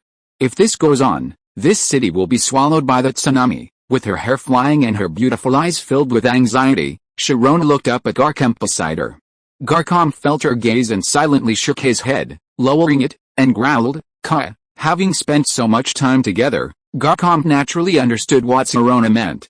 However, facing the massive tsunami before him, a champion-level Pokémon simply couldn't quell it. After all, in previous history, to quell this force, Latius had to sacrifice himself, transforming into a drop of heart water, to break the terrifying tsunami before him. Although Latius's power was only at the level of a quasi-king, currently inferior to Sharona's Garkump, it possessed the power bestowed by its pack. It was the power bestowed by its Lord Pokémon. This was the power that could calm the raging forces of nature and restore the water to its original state. Hearing the frustration in Garkump's tone, Sharona turned to Lu Feng, wondering if he had any solution. Lu Feng pondered for a moment, then looked up at Ben Gray, asking with a neutral tone, "Mr. Ben Gray, how did Aldemar stop that tsunami in the past?" Ben Gray and Kanan exchanged bewildered glances. Everyone, Upon hearing Lu Feng's voice, subconsciously glance over, their eyes filled with dejection and resentment. Ben Gray looked directly at Lu Feng. Seeing his expression remain calm, he inexplicably felt a certain illusion. After a brief moment of contemplation, he replied in an old voice, "In the past, Aldemir was protected by the power of the heart drop, so there was no need to worry about tsunamis. The heart drop would emit enough power to help the entire island suppress its tsunami. This is why the ancient legend records that mentally polluting the heart drop will cause Aldemir to disappear. This is the hidden truth. Now, unless we can restore the heart drop or obtain the help of powerful legendary Pokémon. Otherwise, facing the massive tsunami, we have no other choice." Lu Feng received Ben Gray's answer and fell into quiet contemplation. Suddenly, as if reminiscent of Ben Gray's words, Xiaozi excitedly ran to Lu Feng and proposed a new idea. "Lu Feng, can you summon Lujia and ask him to help us calm the tsunami?" Xiaozi still remembered that Lujia was known as the god of the sea. With such authority, he should be able to suppress this terrifying tsunami. Upon hearing Xiaozi's idea, the others turned their gaze to Lu Feng, watching him anxiously, hope rising in their eyes. Lu Feng glanced at Xiaozi, then at the tsunami not far away, and couldn't help but sigh. "Xiaozi, this is totally unrealistic. It will take time for Lujia to reach Alto Mare, and the tsunami in front of us will not give us that much time. If we really wait for Lujia to arrive, it will probably be just in time to help them collect bodies." When everyone heard what Lu Feng said, they couldn't help but lower their heads, and the light in their eyes dimmed a little. Seeing this, Lacius and Lacius immediately made a decision in their hearts. They were about to rush towards the tsunami not far away, wanting to use their own strength to break the huge waves in front of them and prevent Alto Mare from sinking. But before they could set off, they were stopped by Lu Feng. "Lacius and Lacius, wait a minute." Upon hearing this, Lacius and Lacius suddenly stopped in midair and looked at Lu Feng in confusion, wondering why he stopped them. In an instant, everyone's eyes were focused on Lu Feng again, quietly waiting for his next words. Lu Feng looked around and found that everyone was looking at him nervously, and suddenly made a decision in his heart. He took a deep breath and said in a low voice, "Aren't you very curious why Lacius and Lacius liked me so much when we first met? Maybe this is one of the reasons." Lu Feng said as he took out a gem that shone with a light blue light from his backpack and held it in front of everyone. At this moment, new hope has appeared, shining with an inexplicable brilliance. Drop of Heart. Ben Gray and Kanan stared at the gem in Lu Feng's hand with their eyes fixed. Their breathing gradually became a little rapid, and they exclaimed in disbelief. The rest of Xiaozi, Sharona and others were also a little stunned when they saw the drop of heart that shone with a light blue light in Lu Feng's hand. They guessed that Lu Feng might have a way, but they didn't expect that he would just take out a drop of heart. Looking at this freshly baked drop of heart, everyone couldn't help but show a weird expression. Some of them wanted to say something but stopped. "Everyone, where did you get this thing? How can you take it out so calmly?" At this moment, everyone gradually became petrified, fell into a weird atmosphere, and became silent. If you are listening to this novel on a channel other than Fanfic World, it means it was downloaded and re-uploaded without effort. We warmly invite you to visit our channel, Fanfic World. There you will find the original version of this story and many other novels of various genres. We look forward to seeing you dive into a world of incredible novels. Chapter 283, The arrival of a large amount of wool is expected in 30 seconds. Lu Feng looked at the crowd, who all looked as if they had seen a ghost, and couldn't help but curl his lips, thinking to himself, "This is nothing. It's just a heart drop. Why are you so shocked? If I took out the rainbow feather, the silver feather, the magical slate, and other items, wouldn't you all kneel down?" Greek letter Omega. Compared to the stunned crowd, Lacius and Lacius couldn't help but cheer when they saw the heart drop. They quickly came to Lu Feng, put on a fawning look, and licked his face. "Woo, woo," they each whimpered, pleading with Lu Feng. With the help of Viridian's power, Lu Feng naturally understood their meaning. He nodded solemnly and handed the heart drop to Lacius. Lacius and Lacius exchanged a glance, used their supernatural powers to lift the heart drop, and rushed towards the nearby tsunami at an astonishing speed, assuming an attacking stance. In an instant, the two Pokemon's bodies burst into an intense light, gradually transforming into a ball of light that rushed directly into the tsunami. With the energy emanating from the heart drop, they suppressed the monstrous waves. A white line rose from the sky, and the tsunami, emitting a terrifying aura, was shattered by the combined efforts of Lacius and Lacius. and the sea surface slowly returned to a calm state. The originally dry Aldemer began to have seawater backflow, quietly covering the exposed seabed and restoring it to its original state. The wind was calm and the dawn had just risen. Lu Feng faced the blowing sea breeze, observed the situation in front of him, and nodded with satisfaction. At the same time, the system prompt sound suddenly rang in Lu Feng's ears. Ding! Congratulations to the host for completing the legendary quest, Guardian of the Water City. Receive plus 5% world integration, infinite Pokémon friendship, and the legendary item, the Infinite Flute. World announcement. Congratulations to player 9527 for completing the legendary quest. World integration has significantly increased. Please continue to work hard. Ding. Congratulations to the host for significantly increasing your wave power. A powerful wave power surged through Lu Feng's body, quietly elevating his strength to a level comparable to that of a mid-level celestial Pokémon. Hearing the system's notification, Lu Feng breathed a sigh of relief, his tense body gradually relaxing. After hearing Ben Gray's answer, Lu Feng had hesitated for a moment, considering sending out his Reshiram to quell that tsunami and preserve the heart drop. However, a thought forced him to abandon the idea. Furthermore, Reshiram's authority wasn't tied to the ocean. Even if he could quell the turbulent sea, it would require considerable cultivation. The main problem was that the system's mission statement stated preventing the destruction of Aldemer. Lu Feng wasn't sure whether this would suppress the current uprising or completely prevent future disasters. Therefore, after careful consideration, Lu Feng decided to err on the side of caution and directly took out the heart drop. A moment later, Latius and Latius flew across the sky like two red and blue jets, leaving long trails in the inky black sky. As the sun gradually rose, the light of a new day appeared, and everything became incredibly beautiful. Latius and Latius, carrying the heart drop, approached Lu Feng and hummed to him with gratitude. Reluctantly, they handed the heart drop to Lu Feng, placing it in his hands with immense nostalgia. Lu Feng shook his head slightly at them, pushed the heart drop back, and said with a deep look in his eyes, "You should take this heart drop. We'll need its power to restore the entire island." Woo! Latius and Latius smiled with delight, as if confirming Lu Feng's words. Lu Feng nodded silently. Looking at the joyful Latius and Latius, Lu Feng's lips gradually curled up into a smile, his eyes flickering with a hint of cunning. At Lu Feng's reminder, Latius quickly returned the heart drop to the mysterious garden to prevent further problems. Through his conversation with Latius and Latius, Lu Feng unexpectedly learned some new information. Due to the mistake made by the siblings, the Latius and Latius clans were preparing to dispatch powerful members of their clan to take over and ensure the stability of the water capital, Alto-Mare. This gave Lu Feng a lot of thoughts. While the two Pokémon before him weren't strong enough, there was no guarantee that the red, blue, and aqua that were about to replace them would live up to his expectations.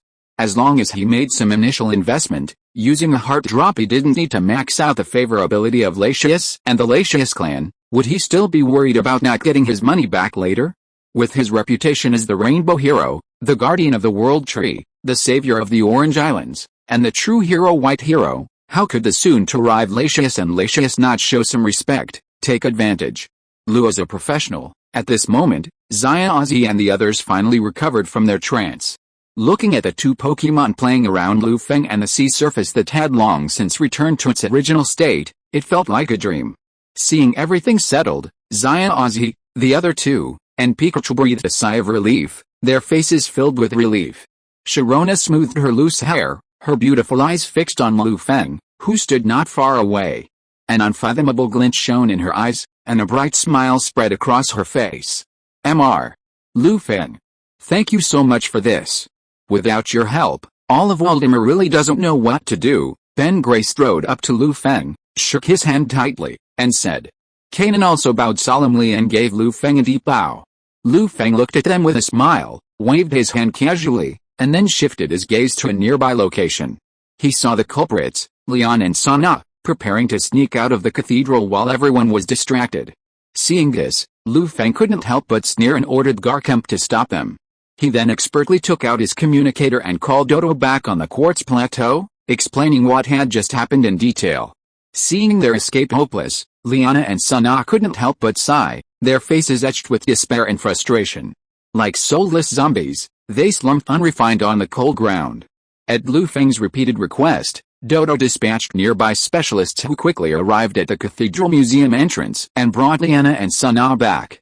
Judging by the attire of the arriving personnel, it wasn't just Miss Junsha, but also several Interpol agents. These two world-renowned female thieves were likely to have a very eventful time ahead. Really hoped they could have their own freestyle showdown, where they could battle with Kainer an hour later. With the sun fully risen, the sky had once again become bright. Somewhere over the sea, two streaks of light flew across, leaving long trails in the azure sky. These two red and blue streaks, emanating a powerful aura, flew towards Ottomer. Judging from the flight paths of the two streaks of light, their final destination should be the mysterious garden. Not long after, just as Lu Feng and his companions were invited to the mysterious garden and were taking a short rest, they suddenly sensed a powerful aura coming from the sky, approaching their position. Pikachu's hair stood on end, and it stared warily at the distant sky, its face filled with solemnity. Seeing Pikachu's expression, Lu Feng was momentarily stunned. Then, he suddenly glanced at Latius and Latius, and seeing the nervousness and anxiety on their faces, he suddenly understood. Lu Feng, a large wave of wool is on its way, and it's estimated to arrive in 30 seconds. Chapter 284 Latius, Trainer. Your path is narrowing. A moment later, two streaks of red and blue light descended into the mysterious garden, appearing directly before Lu Feng and the others. When the two brilliant beams dissipated, everyone looked on, their expressions instantly filled with astonishment.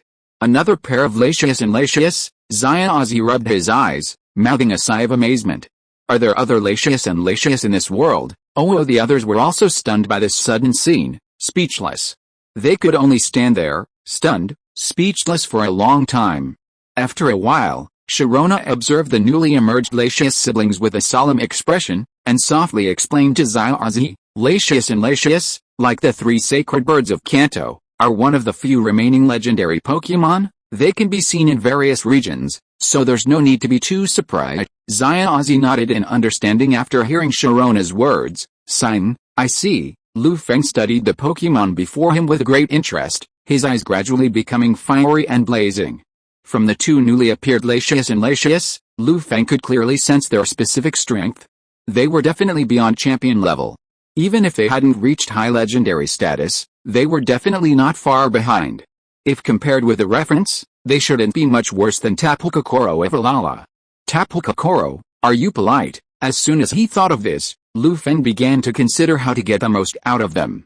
Latius and Latius, who had been playing with Pikachu in the mysterious garden, saw the new pair of Latius and Latius appear before everyone and quickly flew towards them. Woo, woo, only low moans could be heard from them, like children who had done something wrong, their heads hanging down, not daring to breathe, as they stood nervously before the newly emerged Water City siblings. The newly emerged Latius and Latius exchanged a helpless look, then let out a deep growl. Compared to the Latius and Latius here, the newly appeared Latius and Latius were imbued with majesty, a powerful aura of oppression surrounding them.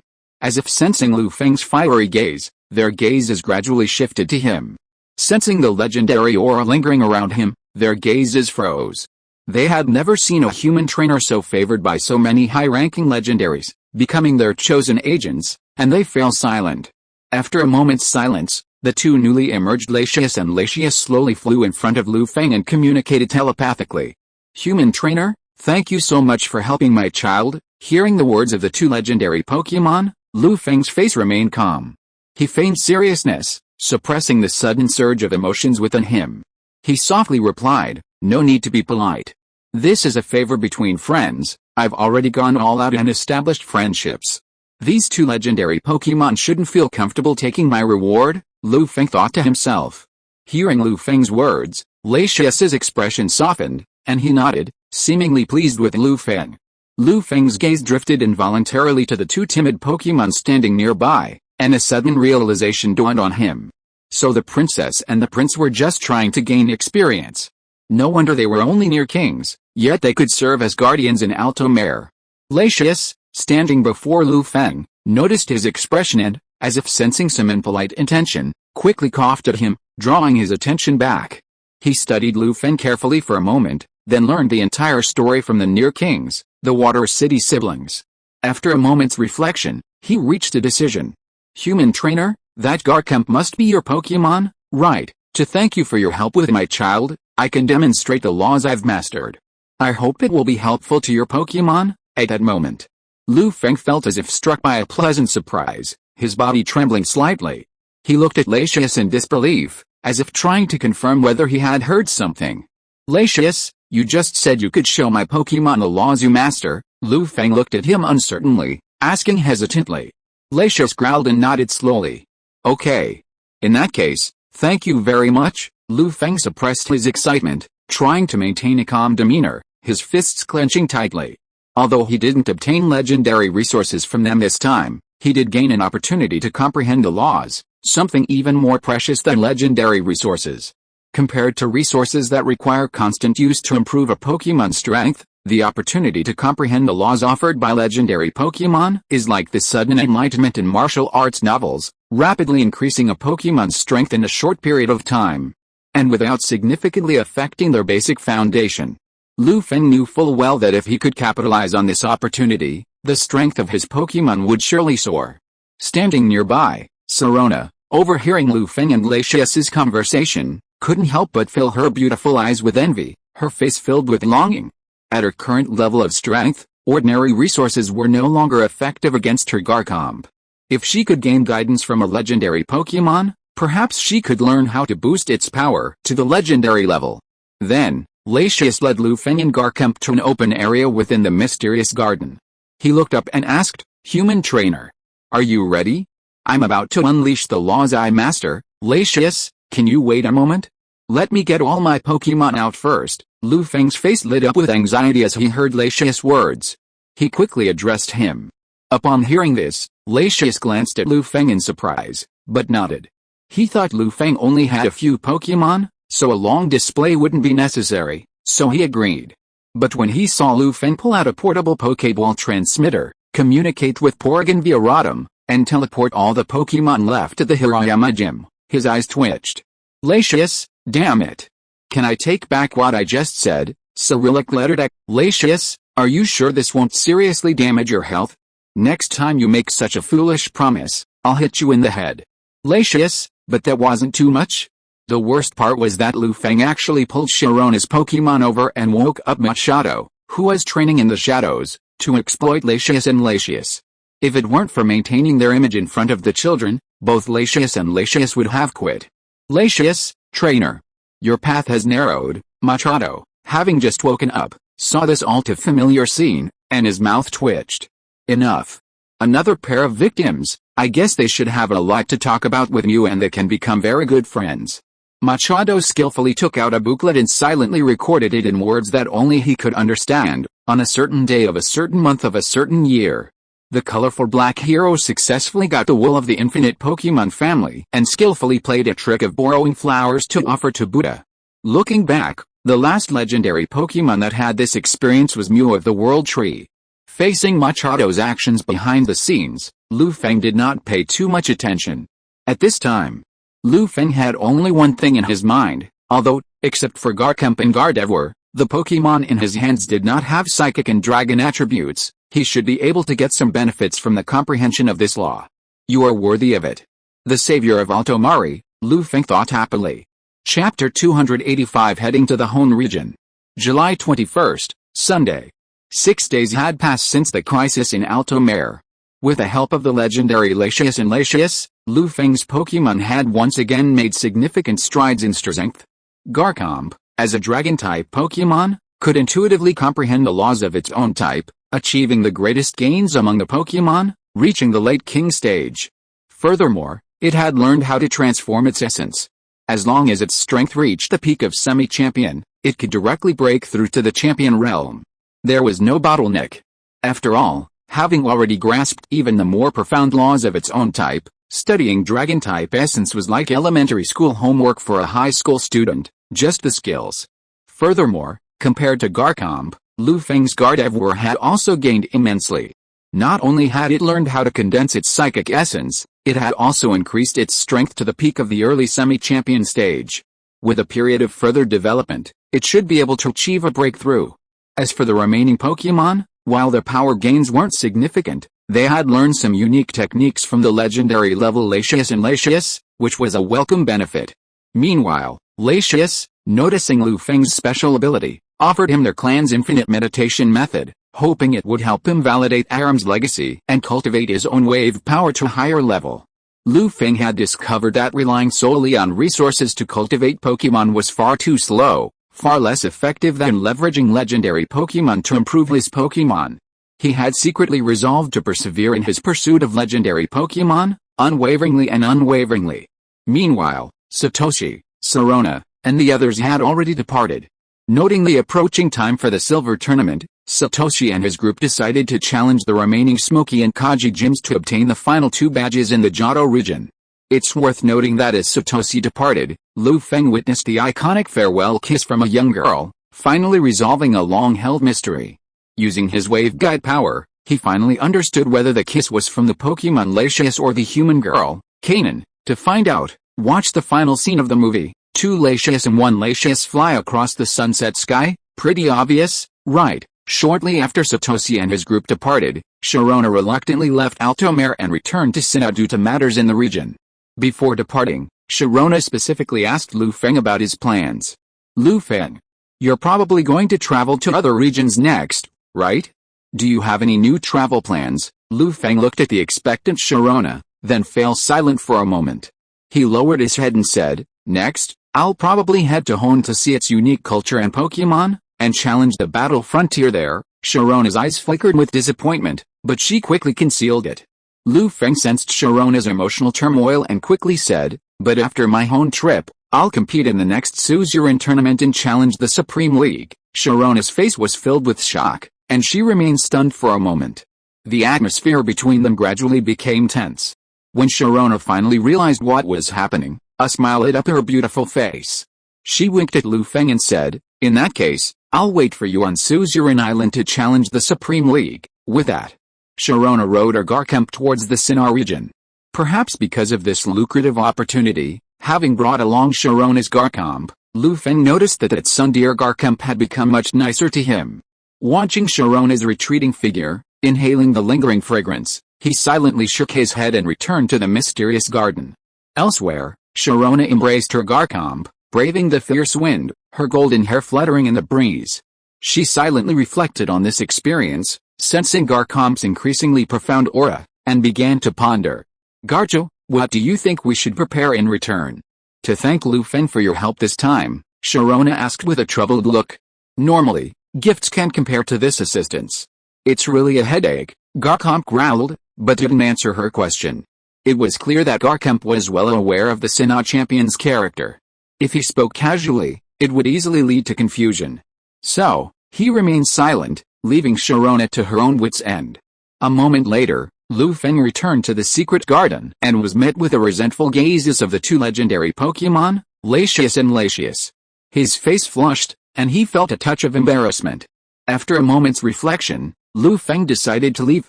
After all, he had already plundered all the available resources, and there was no point in staying. He might as well head to the Hoenn region, find his next target, and dedicate his life to the pursuit of profit. Having made up his mind, Lu Feng approached Latias and Latias, a faint smile on his face, as he gazed at the 2 legendary Pokémon. Latias and Latias looked nervous, their expressions wary, afraid he would say something else and take something else from them for free. Seeing this, Lu Feng's mouth twitched, his expression filled with a strange expression. After a silent sigh, he told them his purpose. Upon learning of Lu Feng's departure, Latias and Latias' eyes lit up with joy, their bodies brimming with happiness. Had Lu Feng not been present, maintaining his legendary Pokémon image, they would have burst out laughing.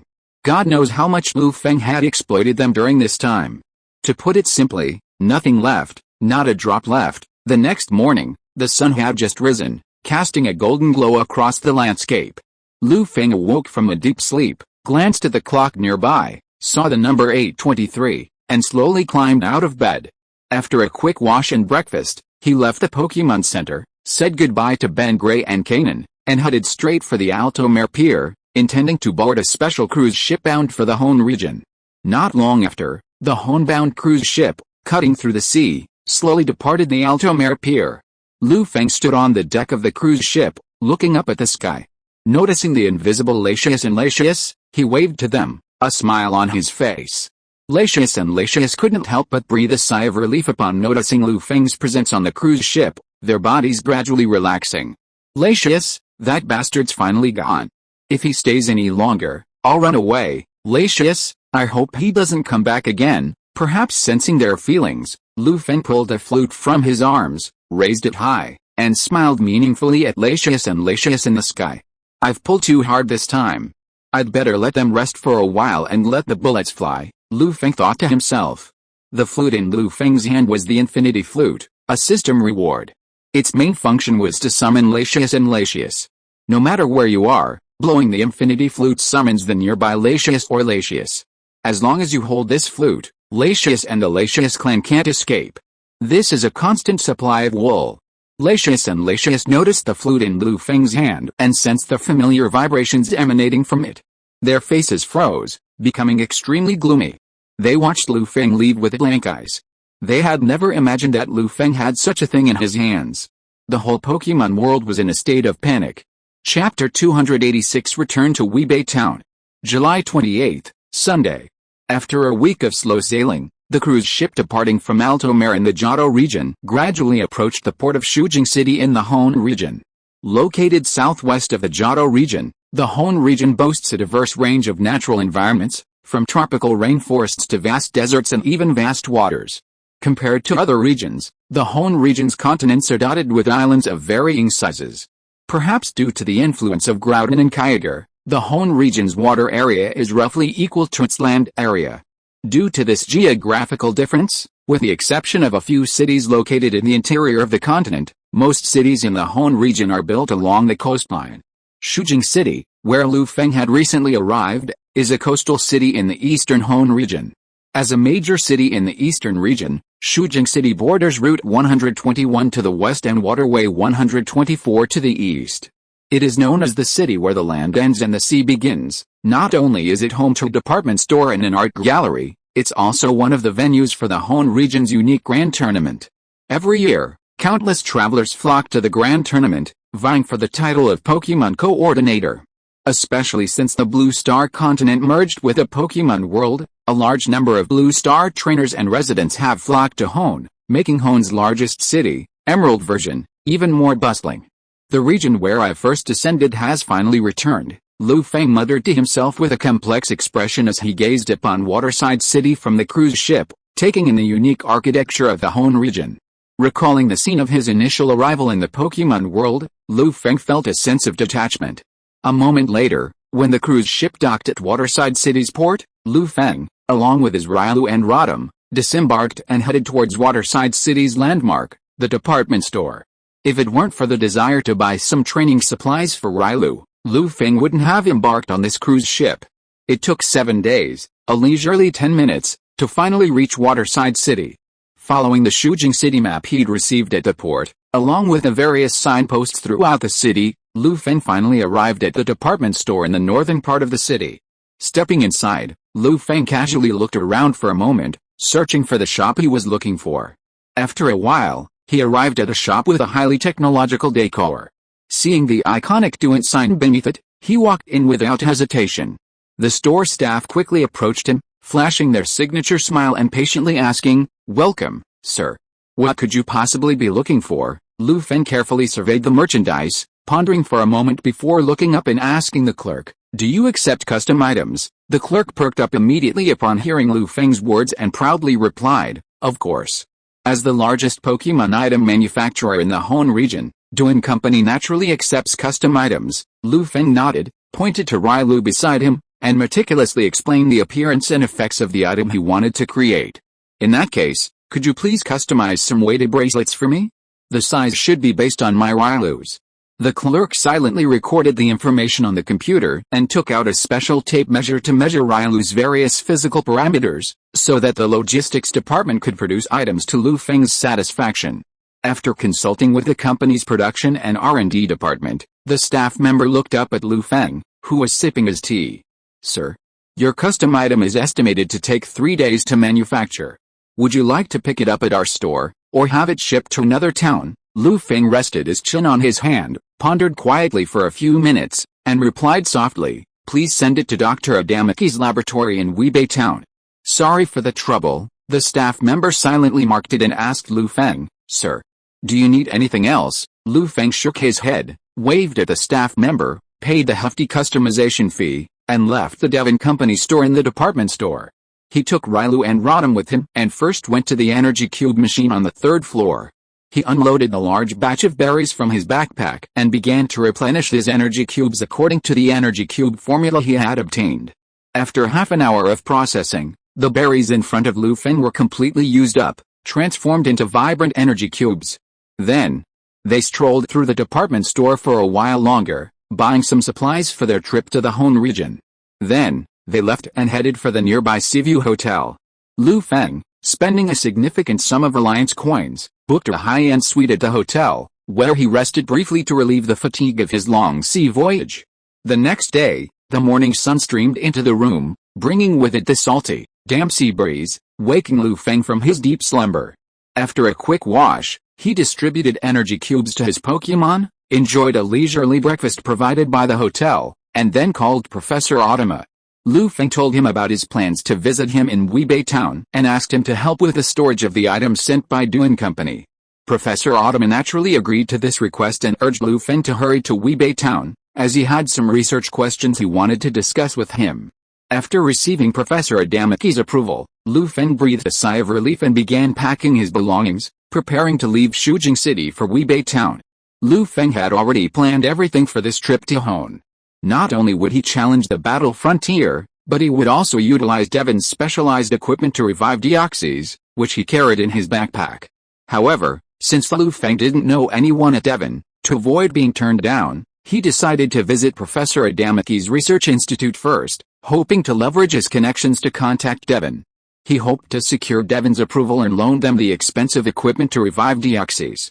An hour later, Lu Feng exited the hotel, retrieved Charizard's Pokéball, and released it. After fleecing Latius, Lu Feng had already sent Garchomp and other Pokémon back to Irayama City, leaving Charizard behind as his transportation in the Hoenn region. He rode Charizard, accompanied by Rylou and Rodham, and directed it toward Weibei Town, southwest of the Hoenn region. After 2 hours of flight, a rural town, untouched by any color and shrouded in fresh, natural beauty, gradually emerged before Lu Feng's eyes, leaving him dazed for a long moment. Under Lu Feng's command, Charizard slowly landed outside Weibei Town. After retrieving Charizard, he, Rylou and Rodham, slowly made their way toward Dr. Adumaki's laboratory. They soon arrived at the entrance and rang the doorbell. Not long after, the door to the Weibei Town laboratory slowly opened, revealing Dr. Adumaki, clad in a white lab coat, who appeared before Lu Feng. Looking at Lu Feng standing outside the laboratory, Dr. Adumaki was visibly stunned for a moment, appearing quite surprised. Dr. Adumaki, long time no see, Lu Feng said softly, nodding at Dr. Adumaki. When Dr. Adumaki came to his senses, he quickly said to Lu Feng with a smile, "It's Lu Feng. I thought it would take some time for you to arrive in Weibei Town. I didn't expect you to be here now. Come in with me, I just encountered some research obstacles. Since you are here, come and take a look." After he finished speaking, he led Lu Feng into the research institute, his face full of joy. Seeing this scene, Lu Feng sighed helplessly. He didn't expect to be drafted as soon as he arrived. It was really a bit ridiculous. Chapter 287 An unexpected situation in Fuyan Town. Lu Feng followed Dr. Adamaki to the second floor of the research institute. Seeing the papers scattered about in the messy desk, he couldn't help but shake his head and exclaim, "Doctor, your layout here is quite unique.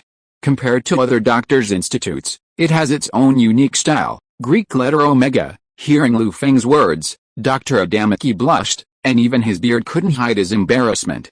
He scratched his head and said sheepishly, "I've been so engrossed in my research lately that I haven't been paying much attention. Could you please take a look at the files for me and see if you can find anything unusual?" Lu Feng chuckled and nodded at Dr. Adamaki.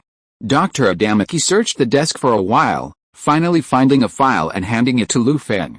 Lu Feng took the file and carefully scanned it. Seeing the information marked in the file, he couldn't help but look at the information in surprise. Professor Adamaki waited a moment, then saw Lu Feng put down the document. He couldn't help but say, "This is recent Alliance observations.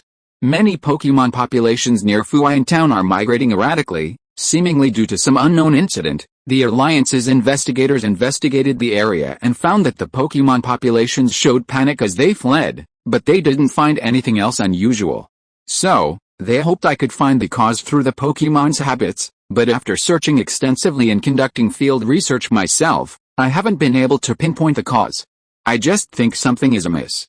I hope you can give me some surprises. Feng stared intently at the information on the document, as if he hadn't heard Professor Adamaki's words. He was lost in thought for a long time, unable to react. It wasn't until Professor Adamaki tapped him on the shoulder that Feng snapped out of his reverie. He lowered his head, his eyes darkening, a turbulent sea of emotions welling up within him. If Feng remembered correctly, Chimney Mountain, near Fuyin Town, was the slumbering site of a certain great creature. Could the mass exodus of Pokémon from Kamun Town be due to the awakening of the flightless creatures dormant in Chimney Mountain? Thinking of this, Feng quickly looked up, took a deep breath, and remained calm as he asked Professor Adamaki, "Doctor, have there been any major weather changes in the Hoenn region recently?" Greek letter iota. Professor Adamaki's face was filled with astonishment, but he struggled to recall the situation. Then he took his notebook to the table and pulled up a recent report from the Meteorological Research Institute. Due to unknown factors, the weather around Kamun Town has changed dramatically, with temperatures reaching their highest point in recent years. Residents nearby are advised to wear sunscreen when going out. Meteorological Research Institute, July 13. Feng's expression became complex as he looked at the weather report on his laptop. He sighed softly, feeling a mixture of emotions. Based on the report from the Meteorological Research Institute, Feng could conclude that the mass exodus of Pokémon from Kamun Town was likely due to Groudon's impending awakening. After all, in some ways, wild Pokémon are more likely to detect unknown dangers than humans. Fortunately, judging by the current situation, there should still be some time before Groudon awakens naturally, giving Feng some time to proceed with his plan. Professor Adamaki watched Feng's expression change constantly, knowing he must have discovered something. He couldn't help but ask, "Feng, did you discover something?" Feng nodded, a look of reminiscence in his eyes. His gaze was penetrating, and he said, "Professor Adamaki, have you been paying attention to what happened in the Orange Islands 3 months ago? What happened in the Orange Islands back then also caused a large migration of Pokémon, just like what's happening in Kamehameha Town now. I suspect a migration of Pokémon in Kamehameha Town is related to legendary Pokémon." Professor Adamaki's expression suddenly changed as he recalled the events of the Orange Islands. He glanced at the documents in his hands with a shaky expression, pacing back and forth. He looked at Feng hesitantly and asked, "Feng, are you sure this is related to the legendary Pokémon?" Feng shook his head, rolled his eyes at Professor Adama, and said unhappily, "I can't guarantee that. After all, I didn't see what happened in Fuyin Town with my own eyes, and the Alliance investigators didn't find anything wrong. I can't just tell you that Groudon might be behind what happened in Fuyin Town," Feng thought to himself. Professor Adamaki felt a little deflated upon hearing this, and couldn't help but scratch his hair, making it even more tangled. Feng's eyelids began to twitch as he watched the scene before him, and he hesitated. Ahem, Feng had noticed that his fluffy hair was becoming increasingly sparse under Professor Adamaki's vigorous tugging. Feng even suspected that if Professor Adamaki kept up this tale, he'd soon become incredibly intelligent, dedicating his own jet black hair to Pokémon research. If that's the case, I'll just have to reply truthfully to the Alliance, Professor Adamaki said listlessly, looking a bit exhausted. Feng spread his hands and fell silent. Then, Dr. Adamaki looked at Feng, patted his head, and said sheepishly, "Oh, right. We've finally gotten to the task you asked me to do. Devon has agreed to your request." But, Feng's face was initially filled with excitement, but after hearing the word "but," he instantly calmed down and asked nervously, "Doctor, is there something wrong?" Dr. Adamaki noticed the tension on Feng's face and gave a wry smile. He said hesitantly, "Nothing's wrong. Devon's equipment is just undergoing maintenance. If you want to use that equipment, you'll probably have to wait a while. I'm not sure if that's acceptable to you." Feng breathed a sigh of relief, his tense body slowly relaxing. He said sincerely, "Doctor, thank you for your help. As long as I can use that equipment, I can wait a while." Dr. Adamaki nodded, then checked the clock on the wall. Seeing it was noon, he took Feng to his home for lunch. Time slipped slowly, and in the blink of an eye, 3 days had passed. Lu Feng had already customized a weighted bracelet for Railu. A courier from Hoenn had already delivered it to Weebay Town and personally handed it to Lu Feng. As the most talented common Pokémon in Lu Feng's possession, Railu had immense anticipation for its future. After receiving the weighted bracelet, Lu Feng began adjusting the preset values and placing them on Railu. He hoped to use it to improve Railu's physical fitness and endurance, addressing its weaknesses and strengthening its foundation with various energy blocks and resources. However, the surrounding wild Pokémon were too weak to properly train Railu, putting a strain on it. After a brief moment of reflection, Lu Feng decided to leave Weebay Town and embark on his journey to Hoenn. He informed Professor Adamaki of his decision and departed the Weebay Town Research Institute. A quick note, let's stick with the TV version and treat Xiao and Xiaosheng as Qianli's children, rather than the game version. He planned to follow Route 101, first heading to Guchun Town, then to Chengho City, not far from Guchun Town, to challenge the Chengho gym leader, Qianli, and use battle to train his Railu. Although Qianli was only the Chengho gym leader, his strength was already comparable to the 4 heavenly kings of the region, and he was hailed as one of the next 4 heavenly kings of Hoenn. Lu Feng wanted to use this opportunity to test his current strength and see how far he stood in comparison to the regional kings of Hoenn. Chapter 288, Fierce Battle. Orange Gym Master Qianli. The next day, at noon, the sun was blazing, and the air was filled with a clamorous atmosphere, as if a single spark could ignite the entire sky. The sky was crystal clear, without a trace of cloud. The breeze carried a scorching heat, and the trees stood lazily in their places. Numerous wild Pokémon, eyes listlessly closed, rested quietly beneath the trees. The heat was so intense that beads of sweat, as big as beans, trickled down people's cheeks, soaking the clothes of passers-by. Lu Feng took out a tissue and gently wiped the sweat from his face. With Railu and Rodham, he walked off Route 102 and gradually arrived at Orange City. Orange City, the main city in the Hoenn region, is the first town in the game to have a gym. Due to the harmonious relationship between its residents and the surrounding Pokémon, it is also known as the city of communication between man and nature. They walked to a restaurant in Orange City, enjoying the air conditioning to dispel the heat and enjoy the delicious food of Orange City. Damn it! I don't know what's going on lately. The weather in Hoenn is hotter than usual. It's unbearable. Just then, several trainers entered the restaurant, mumbling non-stop, their faces etched with irritation, seemingly troubled by the scorching heat. Ah! Who said it wasn't? If it's still like this in a few days, I'll definitely go somewhere else to escape the heat, his companion sighed, looking rather listless. Your place is relatively well off. The areas around Kamun and Akiba are truly horrific. The temperatures are so high it's practically uninhabitable. I don't know how it got to this point. The last trainer shook his head, a hint of self-mockery. Lu Feng listened silently to their conversation, glancing at the restaurant's massive glass windowsill. He watched the plumes of white smoke rising from the ground outside, lost in thought. Is it Team Magma's doing this? Or is Groudon truly awakening? Lu Feng pondered, fork in hand. A moment later, seeing Railu and Rodham finish their meals, Lu Feng led them out of the restaurant in Orange City and toward the Orange Gym on the west side of the city. A short while later, they arrived at the western edge of the city and saw a building crowned with a golden hue and adorned with a large gym sign. This was the Orange Gym in Orange City. At that moment, whether due to the scorching heat or some other reason, there were few trainers in front of the Orange Gym. A handful of trainers, sheltered from the scorching sun under newly erected tents, waited anxiously for their gym challenge registration. Lu Feng pondered for a moment, then walked toward the tent and had Rodham fly over to the staff to register for the gym. After waiting for about an hour, it was finally Lu Feng's turn to compete. Led by the staff, Lu Feng arrived at a designated arena. A few spectators sat sparsely in seats around the arena, dozing off as they waited for the match to begin. Following the staff's instructions, Lu Feng gradually made his way to the challenger's seating area, patiently awaiting the appearance of Orange Gym trainer Qianli. With a heavy, dragging sound of leather shoes, Qianli, the Orange Gym master, appeared. She slowly walked across from Lu Feng and addressed him solemnly, "Welcome to the Orange Gym. I'm gym trainer Qianli. Now it's my turn to compete with you. Defeat me, and you'll receive the Orange Gym's Libra badge." Lu Feng gazed at Qianli across from him. His expression calm. "Gym Master Qianli, I know all the rules of the gym challenge. Let's get started." Qianli nodded, looked at the calm Lu Feng, and signaled the referee with his eyes. The referee, understandingly, raised the small flag in his hand, took a deep breath, read out the rules, and officially declared the match open. The next match is between Mr. Lu Feng and the orange gym leader, Qianli. Gym badges are at stake.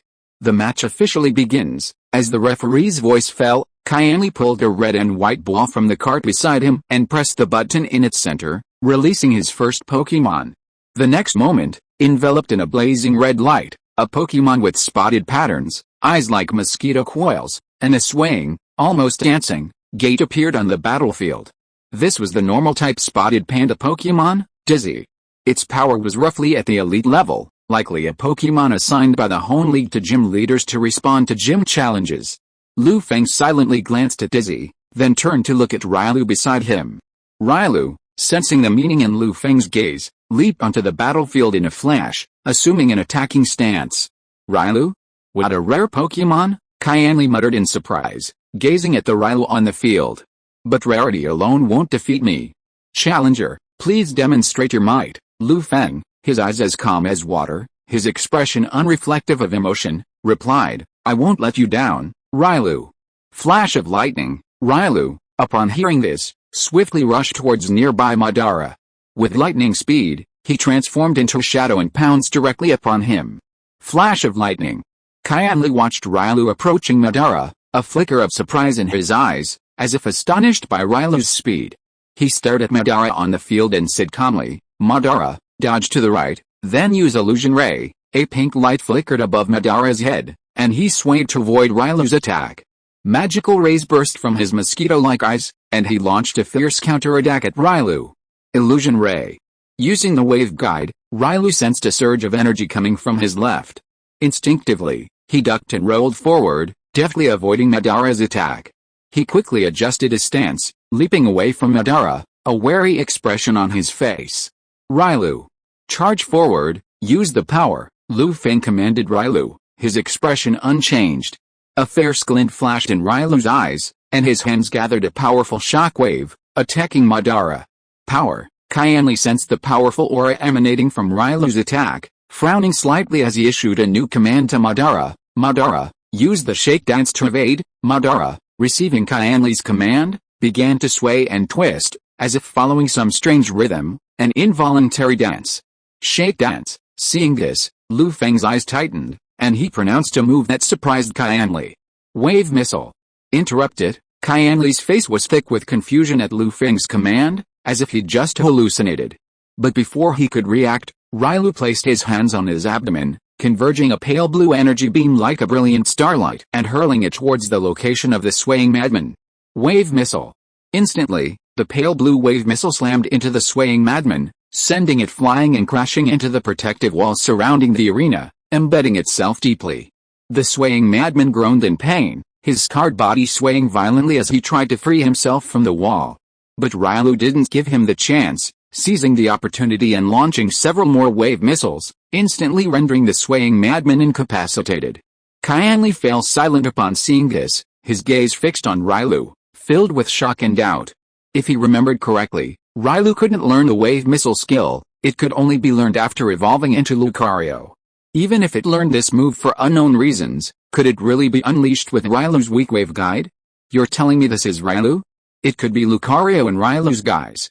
Qianli was deeply skeptical. Lu Feng noticed the expression on Qianli's face, a faint smile curling up his lips. As if guessing what Qianli was thinking, his eyes became uncertain. Ordinary Railu certainly couldn't learn and use wave guide. But this Railu was special.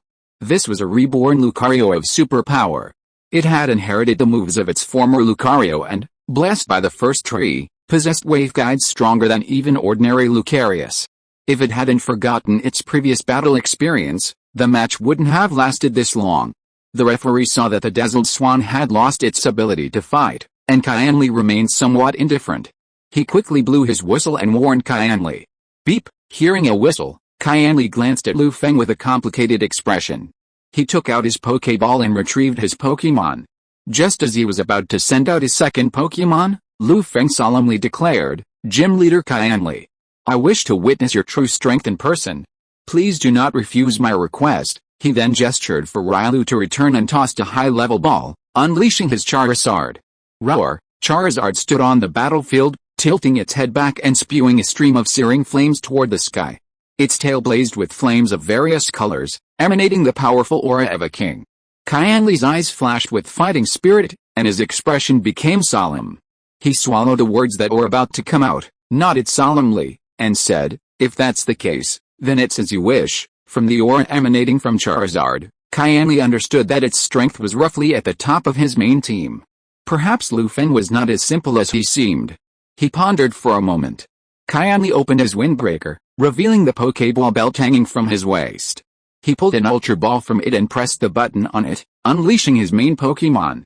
A streamlined Pokemon, primarily light brown with dark brown stripes, aqua blue eyes, and a head shaped like an arrowhead, appeared on the battlefield. It was a normal-type charging Pokemon, Ursa. Judging by its aura, it was roughly mid-level king. Feng sensed its presence and nodded slowly, sighing inwardly. As expected of Qianli's main Pokemon, it's already reached mid-level king. He looked up at Qianli across from him and saw him staring back at him, his expression filled with seriousness and solemnity. Their eyes locked for a moment, and they issued commands to their Pokemon almost simultaneously.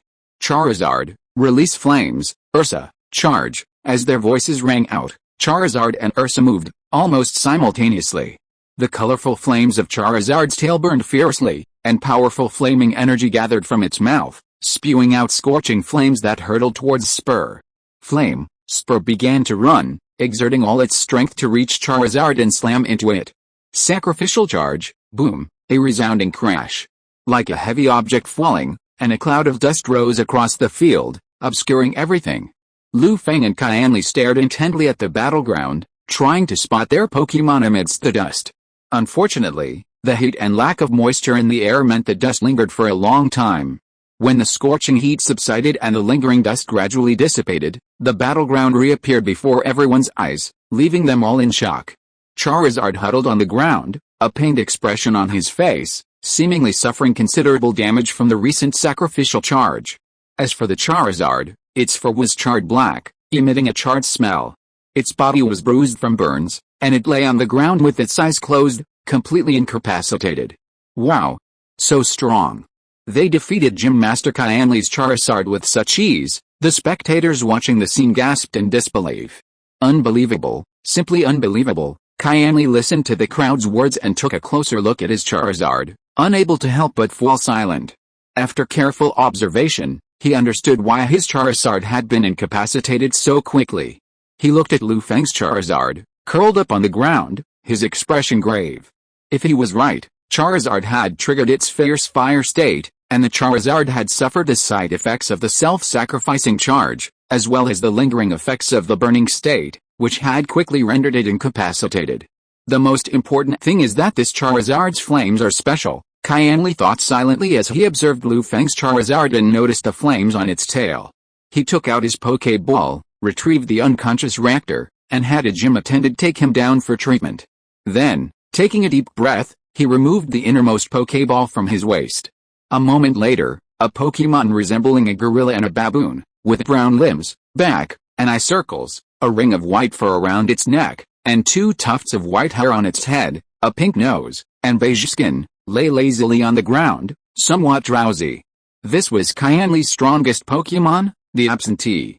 Absentee, a trouble-averse Pokemon, despite having a base stat of 670, higher than typical legendaries and only slightly weaker than high-ranking legendaries like Rayquaza, should have been a very powerful Pokemon. However, due to its inherent laziness, it often waits until the opponent attacks twice or even multiple times before counterattacking, making it a rare Pokemon chosen by trainers. After all, using a slacker in a Pokemon battle, given its deceptive trait, leaves little room for error. Unless some other means are employed to temporarily neutralize or modify Slacker's trait, which is more common in doubles matches, Slackers are rarely seen in regular Pokemon battles. Of course, this is just a Slacker trained by an average trainer. For Orange Gym Leader Qianli, his Slacker is different from other trainers' Slackers. His Slacker, nurtured through unique methods, can withstand the effects of the laziness trait, subjecting it to fewer limitations than the average Slacker. Relying on common practices to deal with his slacker would undoubtedly lead to complete collapse. Lu Feng stared at the slacker on the field, his eyes unconsciously lowered, a look of deep gravity on his face. Through his wave power, he had already determined that the slacker's strength was roughly at the semi-champion level, and not even just breaking through. Is this the strength of a regional 4 heavenly kings? Lu Feng pondered silently, his demeanor becoming extremely cautious. A glimpse of the big picture can be seen from Qianli's strength. A typical regional champions team must include a near-champion Pokémon, otherwise they wouldn't be able to maintain their position. Even if the 4 heavenly kings of certain regions are powerful, their main team will still include champion-level Pokémon, such as the 4 heavenly kings of the Kanto region. Lu Feng knew that he was incredibly close to the 4 heavenly kings of other regions, even far surpassing them in strength, but he still had a long way to go to complete his legendary quest. He took a deep breath, looked at Charizard on the field, and asked in a low voice, "Charizard, are you okay? Can you still fight?" Roar. Charizard let out a low growl, indicating that he was fine, and slowly stood up from the ground. After a short rest, it had recovered from its recent injuries and was able to continue the battle. Perhaps sensing the terrifying power of the Leaf King, the colorful flames on Charizard's tail burned even more vigorously, and its eyes stared deeply at the lazy Leaf King, a look of deep anxiety on its face. Lu Feng looked at Charizard on the field, nodded silently, and clenched his fists, saying, "Charizard." Big word explosion. Charizard, receiving Lu Feng's command, spread its massive wings, soared into the air, and launched a giant-shaped flame towards the King of Leaf. Big word explosion. Qianli, facing the raging flames, remained expressionless. He glared at the King of Leaf with a cold look and said, "King of Leaf, shatter this flame." Arm hammer. In an instant, the King of Leaf, who had been lazily lying on the ground, yawning, suddenly trembled slightly in his languid gaze. He quickly rose from the ground and swung his powerful fist, striking Charizard fiercely. Arm hammer. In the instant of impact, the King of Leaves' fist shattered the big word explosion attack and slammed into the air, aiming for Charizard's body. Seeing the situation, Lu Feng immediately ordered the Charizard to fly higher, trying to avoid the attack of the King of Leaf. Charizard, enduring the pain of the Leaf King's blows, narrowly dodged the attack and flew to a point not far from the gym's top, gazing at the languid Leaf King with a pale expression. Seeing Charizard soar into the air, the Leaf King instinctively dropped to the ground, acting languidly, like any other Leaf King. If it weren't for the glimmer that occasionally flickered in its eyes, Lu Feng would have mistaken it for a normal Leaf King, suffering the side effects of its special ability. After a moment's silence, Lu Feng looked up at Charizard in the sky and shouted, "Charizard, Buddha's Wrath Lotus." He wondered if Charizard, with its current trump card, could hold its own against a gym leader of celestial power. Charizard nodded slowly, its eyes flickering as flames began to coalesce, forming a fiery lotus. Qianli sensed the terrifying pressure emanating from Charizard, and his expression changed involuntarily, a rare expression of anxiety. He shouted to the King of Leaf, "Use your full strength hammer to interrupt Charizard's attack." Upon hearing this, the King of Leaf's eyes cleared. He bent slightly and leaped into the air, using the power of his powerful thighs to quickly reach Charizard. He felt the scorching heat emanating from the fire lotus in Charizard's hand, and his expression became solemn, a subtle fear hidden in his eyes. The King of Leaf knew full well that the colorful fire lotus in Charizard's hand held the power to threaten and severely injure him. He dared not take any chances, and swiftly unleashed his hammer, attempting to interrupt Charizard's movement. Meanwhile, Charizard had already condensed his own flames, Moltres', and Entei's flames into the fire lotus. Just as he was about to see if it could be absorbed into Ho-Oh's sacred fire, he saw the King of Leaf approaching and quickly abandoned the idea, flinging the fire lotus in his hand. In an instant, the Leaf King's massive fist struck Charizard, knocking it from midair and sending it plummeting to the ground. Under such heavy blows, Charizard's face turned utterly pale, and it groaned in agony, gradually losing its fighting ability. Its Buddha's Wrath Lotus also successfully struck the Leaf King. The moment it made contact, a massive energy explosion erupted. The roar spread, briefly shaking the entire orange gym and wafting thick smoke. Countless spectators, watching the match, eagerly gazed towards the arena, awaiting the final outcome. When the smoke cleared, everyone nervously looked towards the Leaf King's location, only to find him, too, incapacitated, his body slumped motionless in a large pit, a truly tragic sight. At this point, Lu Feng couldn't help but breathe a sigh of relief and silently retracted his Charizard. The referee, noticing the Leaf King's plight, looked at Lu Feng in awe, then glanced at Qianli and announced the final result. Chapter 289, Yashida vs. Frontier. Qianli stared at the King of Leaf in astonishment, took out the Pokeball and put it back, then took out a Libra badge and handed it to Lu Feng personally, saying with emotion, "You are really a young man to be feared. Perhaps I will see your name on the list of the League Kings soon." Lu Feng nodded slightly and smiled calmly at Qianli, showing great humility. Qianli looked at Lu Feng, who was neither humble nor arrogant, nodded with satisfaction, and secretly said good in his heart. Suddenly, Lu Feng seemed to remember something, and the whole person became a little entangled. He hesitated for a long time, looking at the serious Qianli, and asked embarrassedly, "Master Qianli, I heard from Dr. Adamaki that you have made great achievements in Pokemon's resistance to negative effects.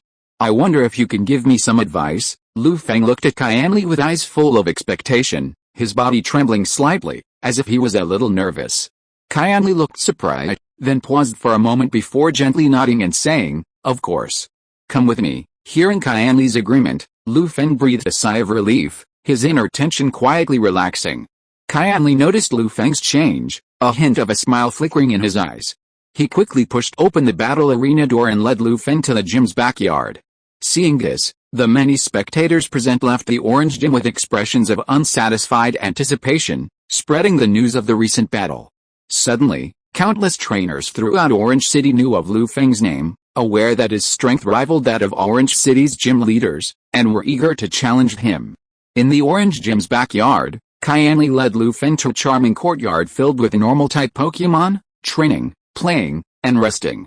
Among them, the majority of the Pokémon in the courtyard were sloths, hyperactive raptors, and absent-minded Pokémon, a sight that was truly astonishing. Lu Feng casually surveyed them for a moment, then asked, bewildered, "Mr. Qianli, are all the Pokémon here yours?" Qianli's eyes filled with tenderness as he silently nodded and softly explained, "The sloths here are all from my absent-minded Pokémon's pod.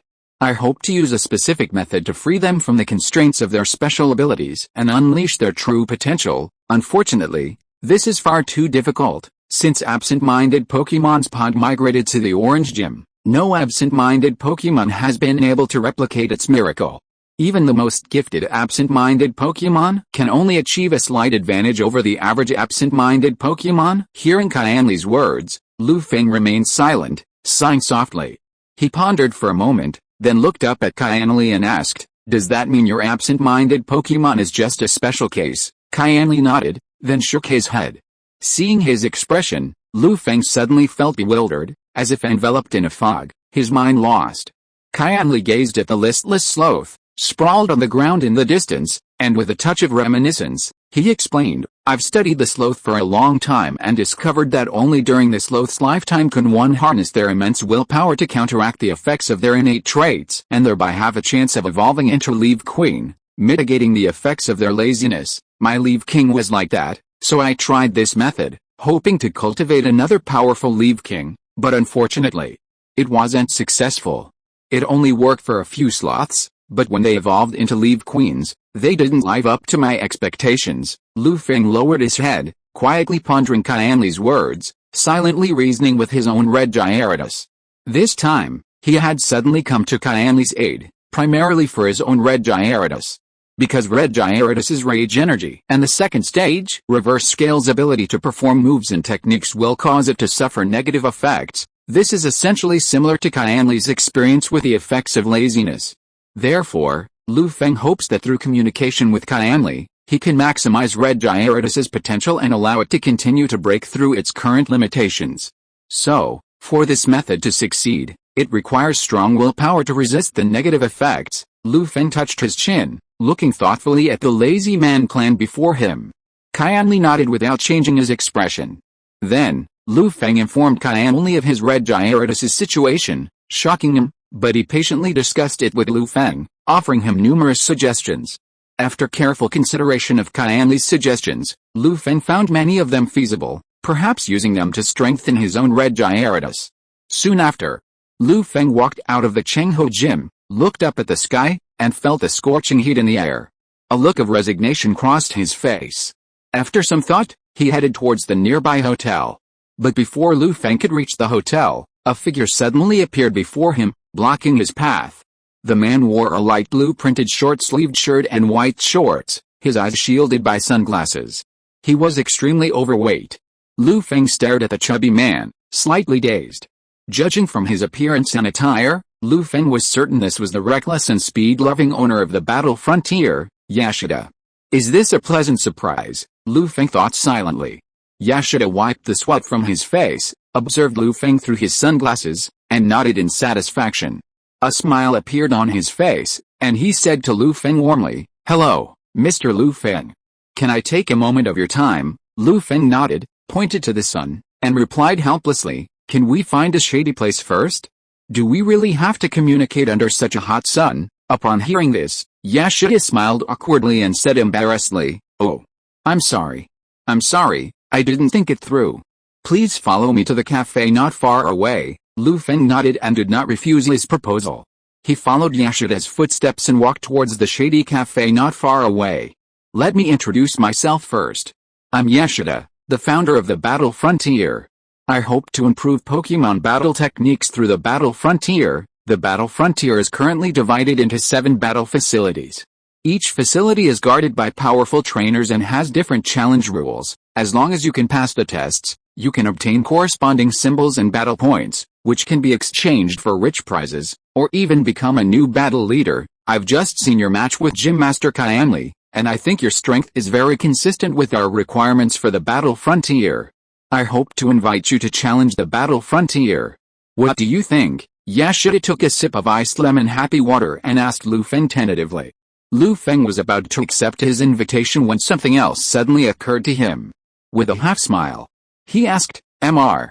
Yashida, besides these standard rewards, if I agree to participate, there should be other rewards, right?" Although it was Yashida who invited the protagonist to the Battle Frontier in the game, they were not currently in the game, but in a world as real as it could be. Therefore, it was unusual for Yashida, the owner of the Battle Frontier, to personally search for outstanding trainers to challenge them. It was highly likely that something had happened in the Battle Frontier. Yashida coughed lightly, his expression becoming strained, a flicker of panic flashing through his eyes hidden behind his sunglasses. After a long pause, he looked at Lu Feng with a guilty conscience, sighed, and said, "There are indeed some other rewards. If Mr. Lu Feng accepts my invitation, they will be settled with you." Lu Feng was silent for a moment, then looked up at Yashida and asked, "May I ask why this is?" Yashida smiled wryly, took a sip of the happy water in front of him, and silently explained. If you are listening to this novel on a channel other than Fanfic World, it means it was downloaded and re-uploaded without effort. We warmly invite you to visit our channel, Fanfic World. There you will find the original version of this story and many other novels of various genres. We look forward to seeing you dive into a world of incredible novels. Chapter 290 Rotom, is there any legendary Pokemon that can fly? More than 10 minutes later, thanks to Yashida's explanation, Lu Feng finally understood what had happened. Due to the Battle Castle, many visitors had recently stopped paying attention to the Battle Frontier, causing the entire area to decline. To regain some of the lost visitors, Yashida, the owner of the Battle Frontier, had to personally travel to various regions, seeking out strong trainers and inviting them to challenge in the Battle Frontier to stabilize the current situation. After all, if the Battle Frontier lost too many visitors, it would be difficult to attract investment from other major corporations. The salaries of the pioneering leaders and various redemption prizes required significant funding. Without the support of other corporations, Yashida would struggle to sustain the Battle Frontier's daily expenses for long, and would eventually find itself in a deficit. Therefore, Yashida invited Lu Feng, hoping to leverage his immense strength to attract a group of fans to the Battle Frontier, allowing Yashida to negotiate with other investors. After hearing Yashida's explanation, Lu Feng's expression became strange, and he fell into deep thought. Is this the proverbial work hard this year, so the boss can get a new car next year? Lu Feng wondered. Yashida stared at Lu Feng nervously, his iced lemonade on the table already refilled countless times. He was filled with irritation and anxiety, but he didn't want to interrupt Lu Feng's thoughts, so he kept guzzling the water to distract himself. After a long moment of careful consideration, Lu Feng looked up and, Meeting Yashida's expectant gaze, slowly nodded, accepting his invitation. Feng had originally intended to travel to the battle frontier to challenge the three pillars of the Age of Gods and Dallas Articuno, so he could train his own Pokémon. But he hadn't anticipated another unexpected bonus, the chance to snag some free resources. Naturally, he agreed. Seeing Feng's agreement, Yashida breathed a sigh of relief, slumping back in his chair like a ball of mud, his expression awash in excitement. In that case, leave me your contact information. Once the repairs to the various facilities in the battle zone are complete and the challengers have assembled, I'll tell you the locations of each facility. Yashida looked at Feng with a beaming smile, pulled out a special contract, then pulled out his navigator's watch and handed them directly to him. Okay, Feng carefully examined the contract, entered his contact number into Yashida's navigator's watch, and signed the contract. Seeing his goal accomplished, Yashida gathered his belongings, said goodbye to Feng, and left impatiently, seemingly to find his next challenger. Watching Yashida's retreating figure, Feng's eyes grew deeper. He gently picked up the happy water on the table and took a few sips to relieve the scorching heat. I need to reformulate my next plan, he muttered, rubbing his temple with a hand, a slight headache in his voice. Feng had originally planned to head directly to the battle frontier, challenge the pioneer leaders, and train Pokémon while also earning more resources. However, the appearance of Yashida instantly interrupted all his plans. Therefore, he had to formulate a new plan and wait for the battle frontier maintenance to be completed. After a moment's deliberation, a glint flashed in Feng's eyes. He quickly pulled out a map of the Hoenn region. Seeing the towns on it, a decision suddenly came to mind. He looked up and said to Rodham, plan a route from Orange City to Fuayu Town. Beep, we've found 2 routes from Orange City to Fuayu Town. Check them out. Rodham set down his shaved ice, and the screen in front of him displayed 2 different routes, presenting them to Feng.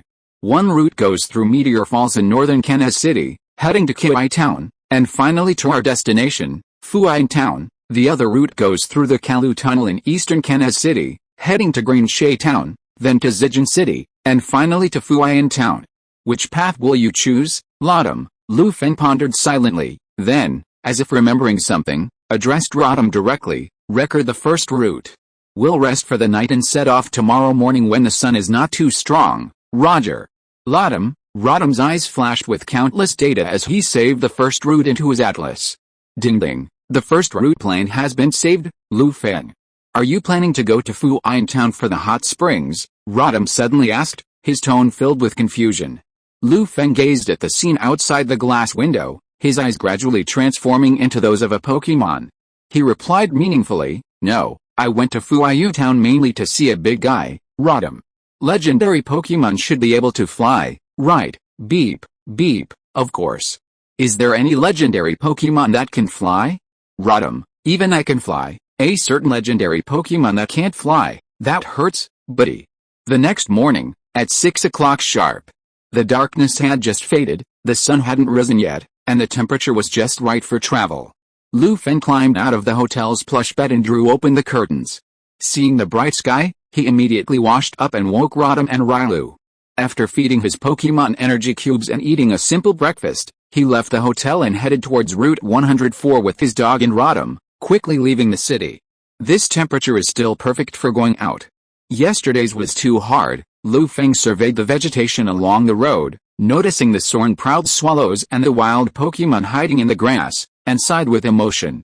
As they continued forward, the orange forest in the middle of Route 104 reappeared in his view. The sparse vegetation and trees gradually grew lusher, and a fragrant aroma wafted through the forest, a distinct scent of fresh flowers and wild Pokémon like the beautiful flower, carried by the gentle breeze. Following his memory, Feng soon arrived at a shrine. He gazed at the Pokémon enshrined there, a complex expression on his face. Feng, you've strayed from the route.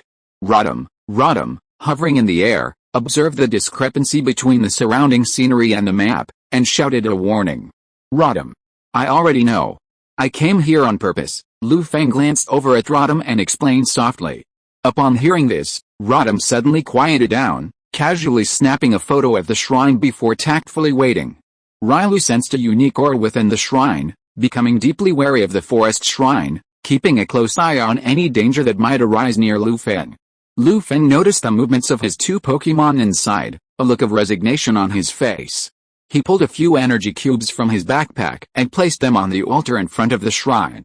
After waiting for a moment, seeing that Celebi hadn't appeared, he turned and left with Railu and Rodham. A while after they left, a ripple suddenly appeared in the forest where the shrine had been. A small, emerald green hand emerged from the ripples, picking up all the energy cubes from the altar and savoring them with a look of delight. Celebi stared in the direction Lu Feng and his group had left, sighing softly, a look of distress on his face. Celebi was truly terrified of the Rainbow Hero, a figure he'd been dealing with for so long. Every time they met, he'd be tempted to fleece him. To avoid further exploitation, Celebi resisted the temptation of the energy cube and waited until Lu Feng left before leaving. If Lu Feng knew Celebi's thoughts, he'd surely cry out in injustice and argue with him. Lu Feng, so love fades, right?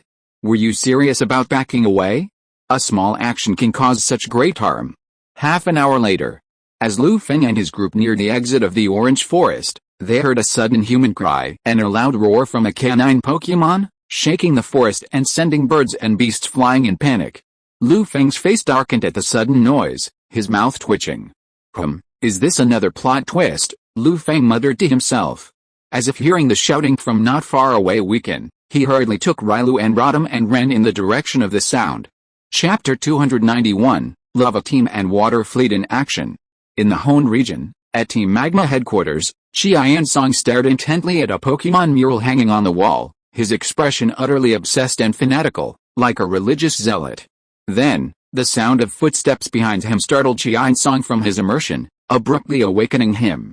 He turned his head, a puzzled look on his face, toward the approaching figure, and asked, puzzled, Bonfire, also known as Fire Goose, what's going on, Master Qiansong? Butler has defected, Bonfire replied in a low voice, head bowed. Butler, Qiansong muttered, as if the name sounded familiar, but he couldn't place it for a moment, lost in thought. Bonfire glanced at Qiansong without leaving a trace, sighed softly, and silently reminded him, Butler is a scientist on our Magma team. He designed some of the Groudon detection equipment at headquarters, so it's him. No wonder the name Butler sounded so familiar to me. Qiansong nodded in sudden realization, his expression changing slightly. Do you know why he defected? Did he abandon our ideals, release Groudon, expand the land area for humanity to survive, create a beautiful world, and save the people of this planet from the flood? Bonfire's face gradually flushed as he heard Qiansong's grand vision. His eyes were filled with excitement and longing, and his body trembled slightly. Master Qiansong, Bonfire is willing to follow you in creating your ideal world, protecting humanity from the flood and allowing the light of the earth to reach every corner of the planet. Qiansong nodded in satisfaction at Bonfire's words, unable to hide the smile that played on his lips. A moment later, Bonfire, having calmed down a little, slowly raised its head and looked at the seated Qiansong, hesitantly saying, Butler believes that our current plan is simply unable to find Groudon and save the planet from the damage of the flood, so he has to go find new power alone to awaken Groudon from this ancient land. Upon hearing this, Qiansong's face showed a surprised expression, and he was silent for a long time. He glanced at the Pokémon mural on the wall and snorted coldly, Huh? This is ridiculous. If our Magma team can't find Groudon, how can he find Groudon with his own strength? Bonfire looked at Qiansong nervously, and asked hesitantly, Boss Qiansong, do we need to let Flame and Hawkage bring him back to headquarters? Qiansong tapped his fingers on the table, thought silently for a while, and shook his head at Bonfire. No. Flame and the Hawkage currently have other important missions. Our most important priority right now is to find Groudon and the Vermilion Orb that can control Groudon. As for Butler, we can just send a small team to look for him. Yes, Bonfire replied in a resounding voice, his body tense and standing in military posture. Boss Qiansong, if there's nothing else, I'll be leaving first. Qiansong waved Bonfire away, but as she was about to leave the room, something suddenly occurred to her, prompting, Bonfire, has the water fleet been moving lately? Bonfire, who was about to leave the room, paused when she heard Qiansong's question.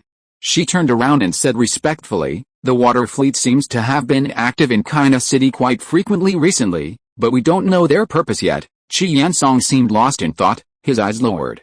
It wasn't until much later, after the bonfires had faded, that Qiansong sighed softly. Water fleet, The land will ultimately triumph over the sea. In Shujing City, at the Water Fleet headquarters, Shui Wutuang, upon hearing the news from his men, a sharp gleam flickered in his eyes. He asked in a low voice, "Zhao, how's the plan going in China City?" Zhao, one of the 3 officers of the Water Fleet, quickly leaned forward upon hearing Shui Wutuang's question and replied respectfully, "Boss Shui Wutong, we've already transferred our personnel to the museum and shipyard according to the plan. We'll be able to take the submarines from the shipyard when the time is right. However, the completed Hoenn 1 is still missing a crucial heart component. We're still investigating its whereabouts." Shui Wutong's expression was displeased, as if he wasn't satisfied with Zhao's report, but he suppressed his anger and feigned a calm demeanor. "Find that component as soon as possible. Ocean Abyss number 1 is crucial to our ability to enter the deep sea. Find the ancient Pokémon Kyogre, and flood the land to create our ideal Pokémon home. Also, don't stop searching for the brilliant blue orb. This is crucial to our ability to control Kyogre and have him build the ocean world according to our ideals. Oh, and keep an eye on those stubborn members of Team Magma who are hindering the expansion of the ocean, to prevent them from disrupting our fleet's operations." Zhao looked at Shui Wutuang excitedly, nodded solemnly, and said, "Yes, Boss Shui Wutuang. We will definitely find Kyogre and build our ideal Pokémon home." After Zhao left, Shui Wutuang gazed enthusiastically at the Pokémon images on the table, muttering to himself with immense excitement and longing, "Red Flame Pine. The ocean is the source of life. Any attempt to stop its expansion will fail. The ocean will eventually flood the land." On the other side, Route 104, Orange Forest. Lu Feng, accompanied by Railu and Rodham, ran towards the source of the noise. They gradually spotted several figures and numerous Pokémon in the distance. At the same time, a system notification chimed quietly, assigning Lu Feng an excellent level mission: rescue the office worker. Lu Feng casually glanced at the mission reward, only to find it was a single Ultra Ball. He curled his lips in disdain, then turned his gaze towards a group of people nearby. Judging by their current state, they appeared to be engaged in some kind of argument. A group of men, dressed in blue and white uniforms and black berets, accompanied by several Pokémon, were surrounding a suited office worker clutching a briefcase, seemingly attempting to steal it. Lu Feng sighed at this familiar scene. It was the classic image of the Water Fleet's minions surrounding the Duan Company personnel. Thinking of this, Lu Feng quickly rushed forward, Railu and Rodham in tow. "HMPH. Don't be so ungrateful. Hand over that briefcase." The Water Fleet trooper glared at the office worker fiercely, his lotus hat kid beside him blocking his path. "Otherwise, don't blame us for being rude to you." The office worker's face was covered in sweat, his pupils constricted as he looked at the Water Fleet members and the Pokémon blocking his path. He replied tremblingly, "Don't even think about it. This belongs to our Duan Company. I won't give it to you." Seeing the office worker's refusal to yield, the Water Fleet troopers became furious. After a glance, they decided not to persuade him. With their eyes, they signaled the Pokémon to attack the office worker. In an instant, several jets of water shot out from the Lotus Hat Kid's mouth, attacking the office worker's position, and it was about to hide him, soaking him to the skin. The office worker clutched his briefcase tightly in his hands, his body trembling, his eyes filled with fear and a sense of trepidation. At the critical moment, just as the Pokémon's attack was about to strike the office worker, a magnetic voice echoed, and a pale blue wave of force collided with the water gun's attack. Wave missile. As everyone watched, the wave missile pierced through the combined force of the water guns, completely dispersing the attack. The office worker slumped to the ground, staring blankly at the water before him, stunned. "Who is it?" several members of the Water Fleet shouted, glancing around, trying to locate the source of the attack. Hearing the words of the Water Fleet members, Lu Feng and his companions emerged from the forest and approached them, amusement on their faces, and they silently glanced at everyone. Chapter 292 Meteor Falls and the People of Meteor. The members of the fleet stared at Lu Feng nervously, shouting in a timid voice, "Who the hell are you? How dare you stop our fleet?" The office worker, who had been slumped on the ground, suddenly snapped awake upon hearing the fleet members' shouts, a look of fear etched on his face. Although he wanted to take this opportunity to ask Lu Feng for help, seeing that Lu Feng wasn't particularly old, and that the Pokémon accompanying him was still an unevolved Railu, a look of disappointment gradually settled in his eyes, his entire dejected demeanor etched in him. After all, in the office worker's view, not everyone is a former Hoenn champion. His young master, Dagos Fuki, had become a formidable Pokémon trainer at such a young age. To prevent Lu Feng from getting involved in this incident and getting hurt, he decided to leave. He trembled, trying to appear calm. He spoke anxiously, "Sir, you'd better leave. These people are from the Water Fleet, one of the two major evil organizations in the Hoenn region." Ha ha ha! The members of the Water Fleet couldn't help but burst into laughter. Their previous concerns and vigilance vanished without a trace. "Did you hear that?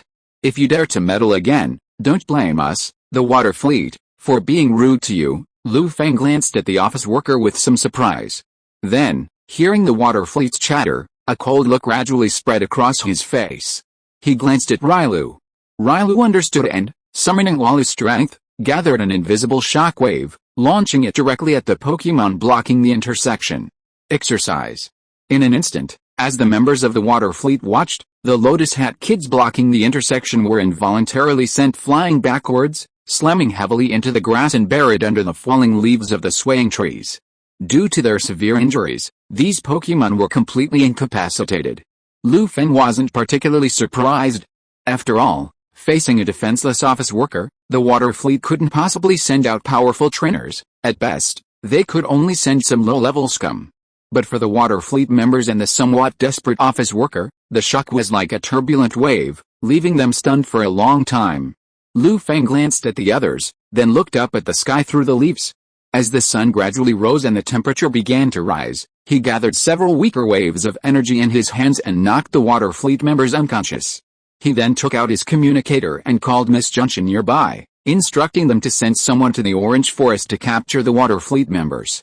At this time, the office worker suddenly realized what was happening and rushed to Lu Feng, expressing his sincere gratitude. "Sir, thank you so much. My name is Goshan Womeng, and I'm a researcher at Hoenn.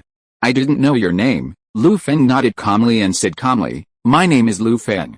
I just happened to be passing by this time." Even under these circumstances, Mr. Lu Feng still helped me. If you hadn't shown up, the information on the core submarine components that Hoenn Company had just developed would have been stolen by the Navy fleet. Goshan Womeng shook his head, expressing his immense gratitude. "I will report this matter to President Mu Jin. Hoenn Company will never forget Mr. Lu Feng's help." Lu Feng looked at Goshan Womeng calmly, as if suddenly remembering something. He casually mentioned his desire to rent machinery and equipment, which immediately made Goshan Womeng thoughtful. Not long after, Miss Juncha from Kenna City, accompanied by police officers, arrived at the Orange Forest on a three-wheeled motorcycle and seized all the defenseless members of the Water Fleet. Lu Feng and Goshan Womeng seized the opportunity to take Miss Juncha's ride, and soon arrived in Kenna City, avoiding the scorching sun. 10 minutes later, after completing all the confessions and collecting his police bonus and the Super Bowl he earned for completing the system mission, Lu Feng left Kenna City and headed north toward Route 115. Meanwhile, Goshan Womeng returned to Hoenn Company and, as a core researcher on the project, made his way to the president's office on the top floor of the company. He detailed his encounter with Fuchi Mu Jin. Upon hearing this, the gray-haired Fuchi Mu Jin remained silent for a long time, as if lost in thought. An unknown amount of time passed. He suddenly raised his head, his bright eyes gleaming with an inexplicable meaning. With a warm smile, he addressed Gaoshan Gamu, "Researcher Gaoshan. We're relying on you to protect the company's data this time. Hoenn Company will never forget your contribution. As for Mr. Lu Feng, we at Hoenn Company won't forget his help either. Since he wants to rent the equipment, you can contact him. Once the equipment maintenance in Green Ridge City is complete, he'll be the first to use it. I'll also prepare a thank you gift." Gaoshan Gamu looked at Zfuchi Mukin with excitement, his heart pounding for a long time. Shortly after, when Gaoshan Gamu left, Zfuchi Mukin's usually amiable face suddenly frowned, his whole demeanor filled with worry. The Water Fleet is seizing the submarine data. Is there some ulterior motive? I hope it doesn't affect the Hoenn region, Zfuchi Mukin muttered to himself. He thought for a while, took out his navigator watch, looked at the name at the top of the watch's address book, couldn't help but smile helplessly, and contacted silently. On the other side, in the northern part of Buta Town, the Stone Cave. As a place where stone lovers collect rare stones, there has always been an endless stream of pedestrians coming here to obtain precious stones, either for collection or for sale. At this moment, in the deepest part of the Stone Cave, a young man with a very elegant temperament, wearing a black suit and with rare silver-gray hair, slowly put down his navigator watch, placed the pickaxe in his right hand on the ground, and immersed himself in a state of thinking. If there were other people here, they would definitely know. This young man was the former champion of the Hoenn region, Daigo Tsushima. What exactly does the water fleet want to do by snatching the submarine information? Daigo muttered silently in his heart. After a few moments of contemplation, he shook his head slightly, shaking off what thoughts. With a faint smile, he said, "Whatever they want to do, that's Mikkeli's business. I'd better go find my stone, but what kind of thank you gift should I prepare for that trainer named Feng? It's such a headache, Aju." As if Daigo's thoughts had taken effect, Feng, who had just reached the junction of Meteor Falls and Route 115, suddenly sneezed, startling Rylou and Rodham. They looked up at the scorching sun overhead, assuming Feng had a cold, their faces turning strange. Glancing at the two concerned Pokémon beside him, Feng scratched his head in confusion, then acted healthy and led his two Pokémon into a deep cave nearby. Formed thousands of years ago by a massive meteorite, the cave boasts a natural waterfall within, hence the name Meteor Falls given to the people of Hoenn. According to Feng's understanding, deep in the Meteor Falls, there seems to be a meteor village that no one has ever seen, where lives a group of meteor people who have worshipped Rayquaza for generations. However, because the meteor people rarely appear in front of people, the meteor village has gradually become a legend. Feng, holding a flashlight in his hand, took Rylou and Rodham and walked towards the other exit of Meteor Falls, but before they went far, they heard a noisy sound not far away, the roar of wild Pokémon, and countless human voices, which rose and fell in this silent cave, gradually intertwining. The next moment, Rylou and Rodham turned their eyes to Feng with an inquiring look. Feng pondered for a while, but he couldn't help his curiosity and whispered to them, "Let's go. Let's go and see what's going on." Chapter 293 Meteorite, Deoxys 3 forms. In the Hoenn region, Meteor Falls. The waterfall flowed quietly through a deep cavern, sending up occasional splashes of water and echoing with the sound of water hitting stone. Everything seemed so ordinary.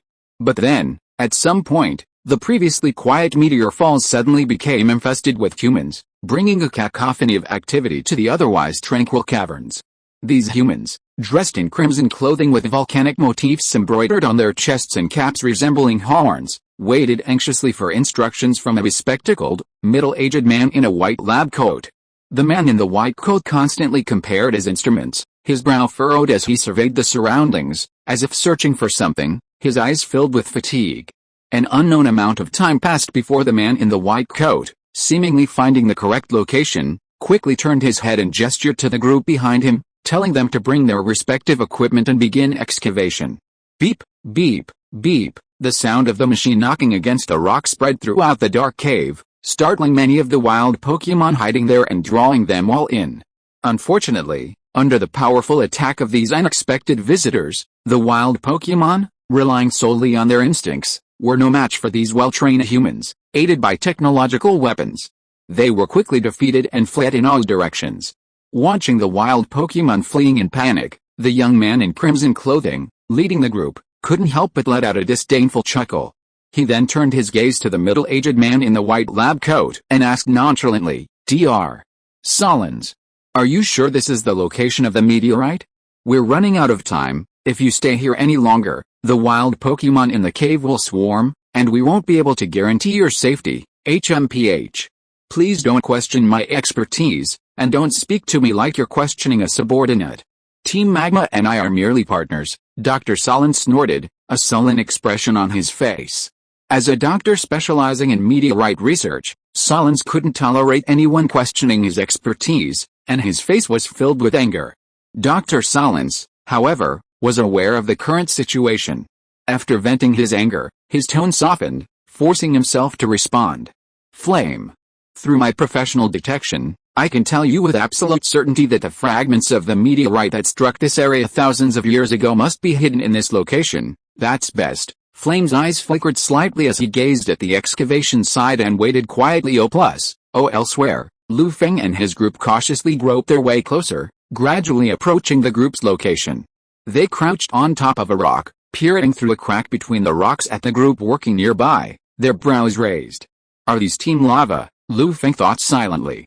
Are they digging for ore? Seeing this, Rylou and Rotom cautiously retracted their heads, slowly moving closer to Lu Feng, their gazes questioning his next move. Lu Feng pondered for a moment, his eyes flickering. He whispered, "Don't rush. Let's see what Team Magma is planning to do." Equals Greek letter Omega equals Rylou and Rotom exchanged a glance, then suppressed their inner agitation, crouching quietly on the rocks. Suddenly, wild Pokémon passed by, attacking the source of the noise. If Lu Feng hadn't foreseen the situation and sprayed them with golden spray, sending them fleeing before they even got close, their fate would have been no better than Team Magma's. Hurry, hurry, hurry. Attack. Repel these wild Pokémon? Flame watched the relentless onslaught of wild Pokémon with a headache, his face veins bulging with rage. He roared at the Team Magma members behind him. Seeing this, the Team Magma members had no choice but to command their own Pokémon to engage the incoming wild Pokémon, buying time for the remaining work. An unknown amount of time passed. Clang, the sound of the machine striking the iron ore instantly drew the attention of Dr. Silence and Flame to the machine's probe. Idiot. Stop the machine immediately. If you damage the meteorite, you know the consequences. Flame roared in fury as the member of Team Lava, controlling the machine, continued to drill. Yes, yes, Master Flame. Hearing Flame's reprimand, the member frantically stopped the machine. A second later, seeing the machine come to a complete stop, Dr. Silence rushed over, disregarding his appearance, and dropped to the ground, slowly digging through the dirt with his hands, unearthing the buried meteorite fragments. He gazed at the fragment in his hand with a fascinated expression, his eyes lingering on the meteorite. Is this the meteorite that landed thousands of years ago? Dr. Silence, Flame casually asked Dr. Silence, slowly approaching him. Of course. Look how beautiful it is. The surface is so layered. Dr. Silence unpreparedly raised the meteorite fragment in his hand to Flame, saying with intoxication. Flame smiled strangely, and when Dr. Silence wasn't paying attention, he snatched a meteorite fragment from his hand and said mockingly, Dr. Silence, thank you for your help during this period. Let's keep this meteorite fragment, the water is too deep. You can't grasp it, Greek letter Omega? Seeing the meteorite being snatched from his hand, Dr. Silence looked at Flame in disbelief, pointing at him in a trance and questioning, Flame. What do you mean by this, Lava Team? Are you going to tear up the cooperation agreement, Greek letter Epsilon, 3 Tisk? Dr. Silence, I think you've gone crazy studying meteorites. If you weren't of some use, do you think you're qualified to cooperate with our Lava Team? Flame sneered at Dr. Silence's question. You? Dr. Silence's body trembled violently, as if he was angered by Flame's words. Before Dr. Silence could continue, a Team Magma member, commanding his own Pokémon, knocked him down and bound him with ropes. Flame glanced around, a hint of a smile in his voice as he addressed the surrounding Team Magma members, Pack your things. Prepare to retreat. Yes, Master Flame. Upon hearing this, all Team Magma members stopped fighting the wild Pokémon and began to gather their equipment, preparing to evacuate Meteor Falls and proceed with their next plan. Lu Feng watched this scene with great interest, silently pondering, as if weighing whether to seize the meteorite. He understood that the meteorite before him, in its ruby, sapphire, and emerald versions, was the key to triggering the Chimney Mountain incident, but in Omega Ruby and Alpha Sapphire, it held a mysterious power. It could help Deoxys transform from its normal form into attack, defense, and speed forms, rivaling even Tiga. For a moment, Lu Feng couldn't quite pinpoint the exact version of the meteorite. Suddenly, a cold system notification chimed in his ears, instantly interrupting his musings and bringing him to his senses. Ding! Congratulations to the host for receiving the epic quest, Dr.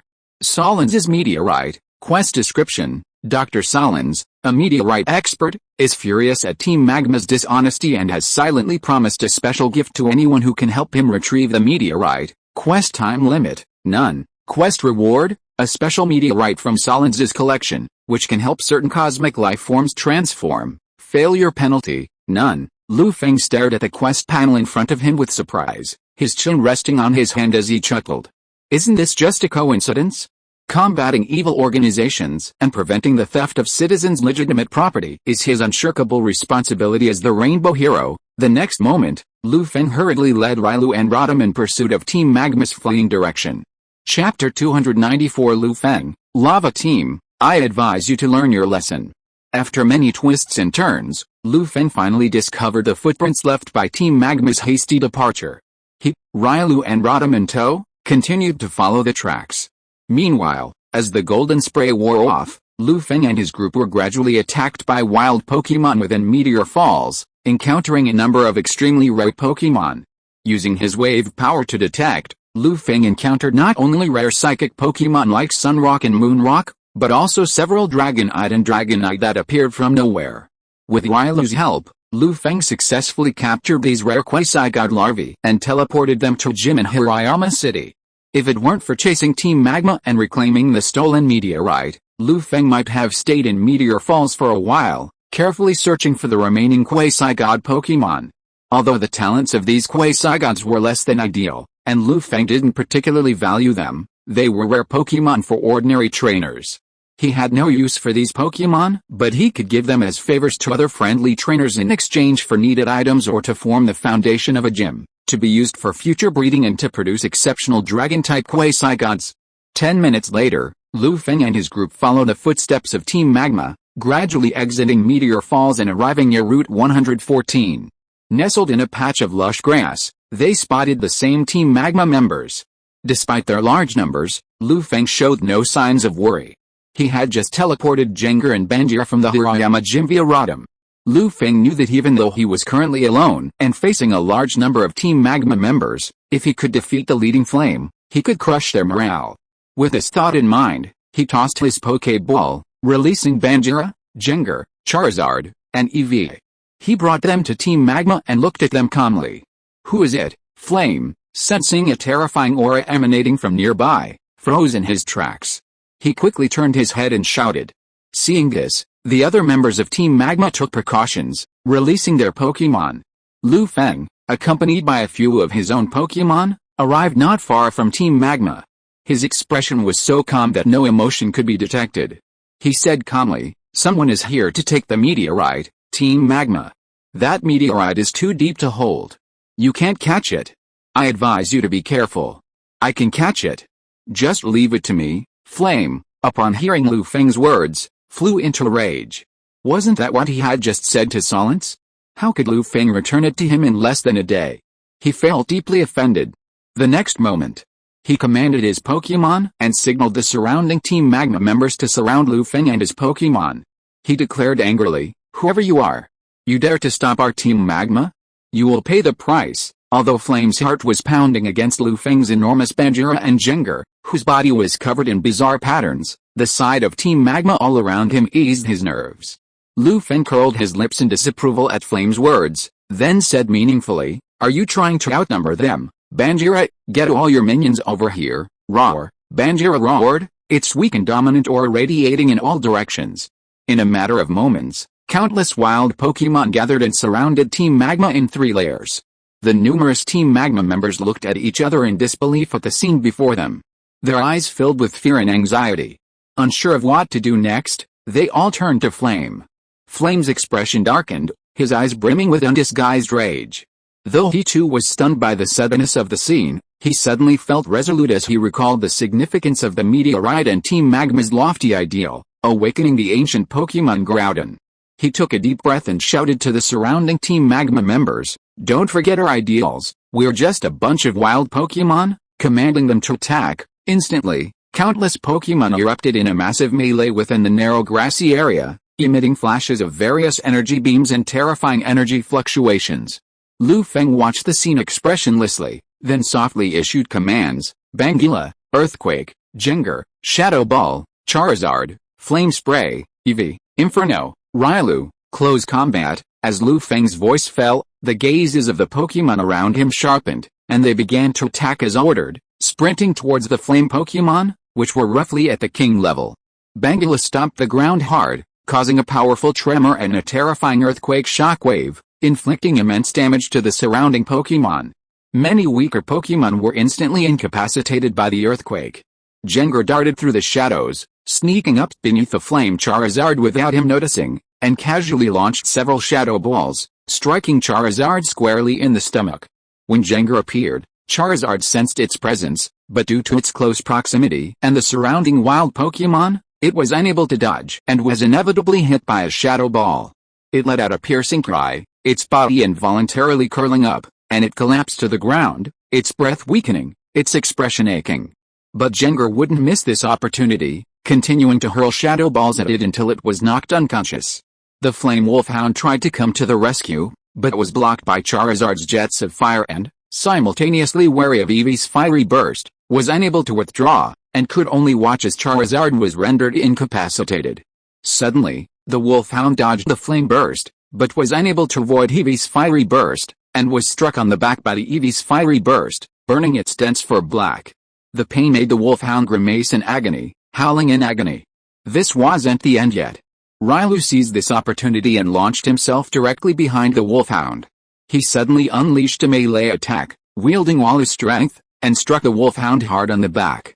Instantly, the wolfhound, already overwhelmed by the weight, lost its balance and collapsed to the ground, a sigh of despair. It struggled for a moment, attempting to regain its feet, but Feng gave it no chance. He casually blasted it with a barrage of missiles, instantly crushing its last remaining will and knocking it unconscious. A moment later, under the combined attack of numerous Pokémon, all of Team Magma's Pokémon were rendered incapacitated and collapsed in the brush. Fear and panic crossed the faces of all Team Magma members, their bodies trembling uncontrollably. Flame remained silent for a moment, hoping to take advantage of the chaos to escape and bring the meteorite back to Team Magma headquarters for his next opportunity. But Feng, constantly monitoring his movements, was no match for him. How could he let him escape with a meteorite so easily? Just as Flame was about to escape, Jenger's hypnotic spell knocked him out, sending all the Magma team members to sleep. Feng gazed at the now defenseless Magma team members, signaled Jenger to retrieve the meteorite, and then pulled out his communicator to call Miss Juncha in Kirai Town. The skillful movements were so effective that even the entire evil organization could only weep at the sight. Half an hour later, Miss Juncha arrived with the police. Seeing the scene before them, they were stunned for a long time, unable to help but smack their lips in amazement, looking at Feng with a strange look in their eyes. Juncha and the police, this guy is a ruthless person. Good guy. He wiped out a small group of Magma team in one fell swoop. Feng, Greek letter Omega. Chapter 295, An Unexpected Mega Evolution Stone. Departure to Chimney Mountain. August 5th, Monday. The mountains and forests were bathed in the lingering glow of the setting sun. The vibrant crimson of the sunset bathed Route 114 in a vibrant crimson. A gentle evening breeze caressed the earth, gradually cooling the sun-baked landscape back to normal temperatures and bringing a long-awaited coolness to Autumn Leaf Town. Feng, accompanied by Rylou and Rodham, felt a refreshing breeze, their expressions filled with delight. After Miss Juncha and the police officers had abducted the members of the lava team, they returned to Meteor Falls.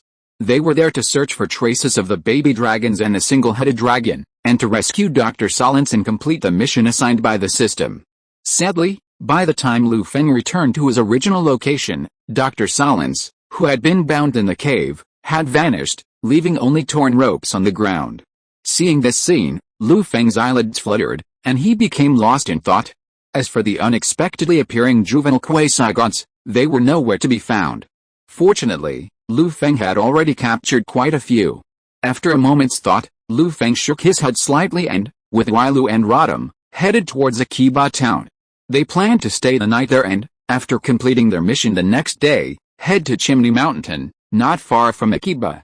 Following the road cleared by the Alliance, they finally reached Akiba Town before dark, taking about half an hour. Akiba Town, a small agricultural town in the northwest of the Hoenn region, was quite shabby compared to other towns. The only grand building in the town was the venue for the grand tournament. The rest consisted mostly of old houses and aged infrastructure. Unfortunately, the current grand tournament adopted a new format, and the original venue had been demolished and rebuilt into a battle tent.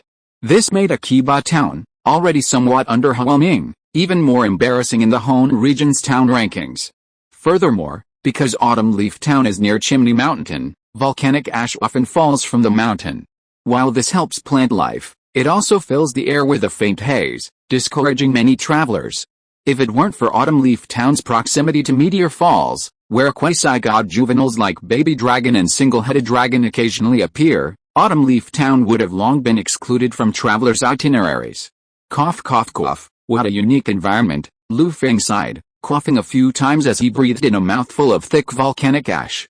The air in the Great Xia capital pales in comparison to the air in Autumn Leaf Town. I wonder how the people there have managed to survive in such an environment for so long. Gazing at the hazy sky and smelling the mineral-laden air, Rylou and Rodham seemed somewhat listless, their spirits weakening. Lu Feng slowly shook them and led them to the Pokémon Center.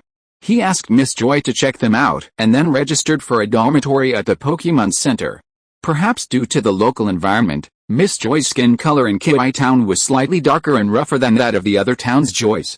The next morning, early in the morning, accompanied by a cool breeze, Lu Feng's bedside alarm clock rang, punctually awakening him from his slumber.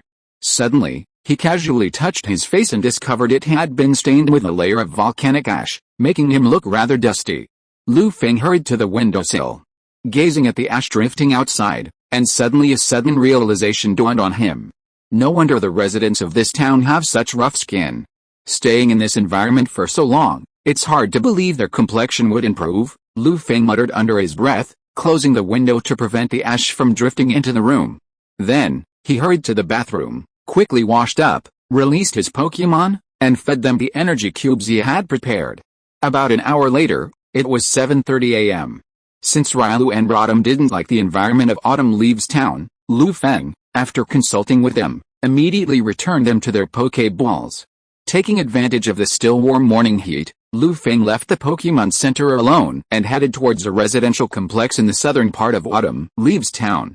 Through his conversation with Miss Joy, Lu Feng had already learned the location of Professor Solens's residence and was now on his way there.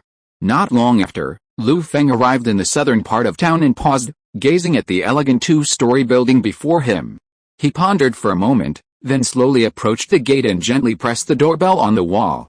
Although it was only 8 o'clock in the morning, perhaps due to the recent high temperatures, most of the residents of Autumn Leaves Town had already left for work. This was why Lu Feng had arrived so early at Professor Solens's residence. After waiting for a few minutes, the door to the elegant building slowly opened. Professor Solens, looking somewhat unwell, carefully opened the door and gazed at Lu Feng, a look of surprise on his face. "Excuse me, sir," Dr. Solens asked doubtfully. Lu Feng nodded slowly, pulled the stolen meteorite from his backpack, and handed it directly to him. He said calmly, "Dr.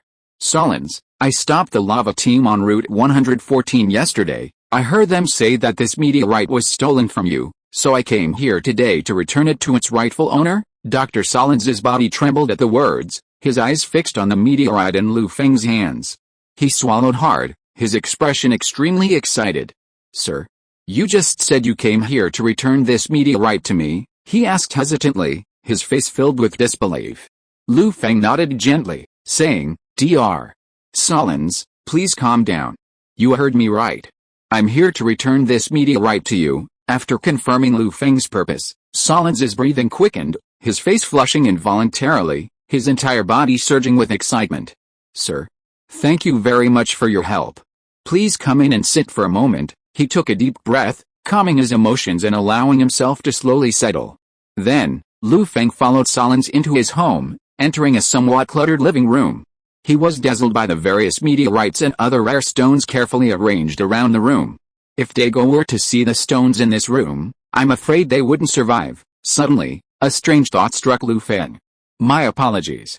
My room is a bit messy due to work, so please excuse me," Dr. Solens, noticing the state of his room, said with a slightly awkward expression.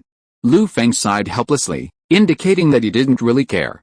At the same time, he put the meteorite in his hand on the table, took a sip of the tea that didn't taste very good, and sat cross-legged quietly on the ground. Solens picked up the meteorite on the table impatiently, observed it with an obsessive look, and immersed himself in an inexplicable state. Ding. Congratulations to the host for completing the task and obtaining the special meteorite collected by Solens. Just when Lu Feng exchanged the meteorite, the system's prompt sound came as expected, quietly rang in Lu Feng's ears, making him feel a little sore in his ears. After a long time, Lu Feng coughed lightly, and Solens gradually reacted, showing a look of annoyance, and asked Lu Feng to wait here for a moment. He pulled a box from inside the house. Inside was several meteorite fragments of the same material, along with a megastone for awakens. He handed it directly to Lu Feng and said sincerely, "Mr. Lu Feng. The meteorite fragments and megastone in this box are a collection I acquired in my youth. I see you're a Pokémon trainer, so please don't refuse. A subtle smile played in Lu Feng's eyes as he faced the box that Professor Silence pushed before him. His voice trembled slightly as he said, "In that case, I'll be grateful for your help." He hadn't expected to receive such a pleasant surprise after completing this mission. Although he had no immediate use for the megastone for awakens, it was still a nice addition to his collection. Half an hour later, Lu Feng, his mission complete, said goodbye to Professor Silence, walked out of his house, and headed along Route 113 towards Chimney Mountain. Chapter 296 Chimney Mountain, Groudon. At 11:30 a.m., the sun gradually climbed to the zenith, and the weather grew increasingly hot. Lu Feng gently wiped the sweat from his face, fighting off the discomfort of his sweat-soaked clothes. He reached the starting point of Route 112, gazing at the uneven path that led to the summit of Chimney Mountain not far away, and breathed heavily. Standing at the foot of Chimney Mountain, Lu Feng, using the power of wave guidance, could easily sense that a terrifying entity seemed to be dormant within the semi-dormant Chimney Mountain. Although the terrifying entity had not yet fully awakened, its unintentional aura had caused the wild Pokémon that had previously lived nearby to flee their long-standing habitat. This had also had a significant impact on the human settlements surrounding Chimney Mountain. Under the unintended influence of this terrifying entity, the temperature in the area far exceeded normal. The air was filled with a scorching heat, and the ground was covered in withered grass and withered vegetation, becoming so dry that it seemed as if a single spark of fire could ignite the entire mountain forest. Lu Feng gazed at the scene before him, lost in thought. After a moment, he pulled out the Pokéball from his waist, released Swampert and Gyarados, and whispered, "Swampert, Gyarados, aim at the sky and use water cannon at full power." Swampert and Gyarados, upon hearing his words, began to aim at the sky and unleashed their water cannon abilities, sending a drizzle of raindrops down all around them, slightly easing the sweltering heat. "Huh? It's still color this way," Lu Feng said, enjoying the refreshing coolness of the water droplets. However, this enjoyment didn't last long, as the temperature quickly returned to its original state, unchanged. This was why Lu Feng hadn't ordered Swampert and Gyarados to use rain. After all, the giant hidden within Chimney Mountain was a master at controlling the weather. Using weather moves here without permission, unless it involved a move like a sunny day or a sandstorm, wouldn't be able to alter the weather. Sigh. Seeing the situation before him, Lu Feng shook his head slightly, sighed, and gave up trying. He silently retrieved his two Pokémon and walked towards the steps of the concave convex path. However, what Lu Feng hadn't noticed was that when Swampert appeared and used its water cannon move, a faint, indistinct Greek letter Omega symbol had inexplicably appeared on its abdomen. Meanwhile, a sleeping behemoth within Chimney Mountain seemed to sense a familiar yet unfamiliar aura, and its tightly closed eyes trembled slightly. But after Swampert was retrieved by Lu Feng, it lost the sense of the aura and slowly regained its composure. Elsewhere, Lu Feng reached the steps and was about to ascend the 30 steps towards the distant cable car when he suddenly heard an ethereal voice, half male and half female, echoing in his mind. He couldn't help but stop and pause at the steps. "Lu Feng. Hidden within this mountain lies a powerful high legend. Do you truly wish to ascend?" "I'm not entirely confident I can defeat that high legend." Lu Feng lowered his head, removed the Master Ball from his neck, and placed it between his hands.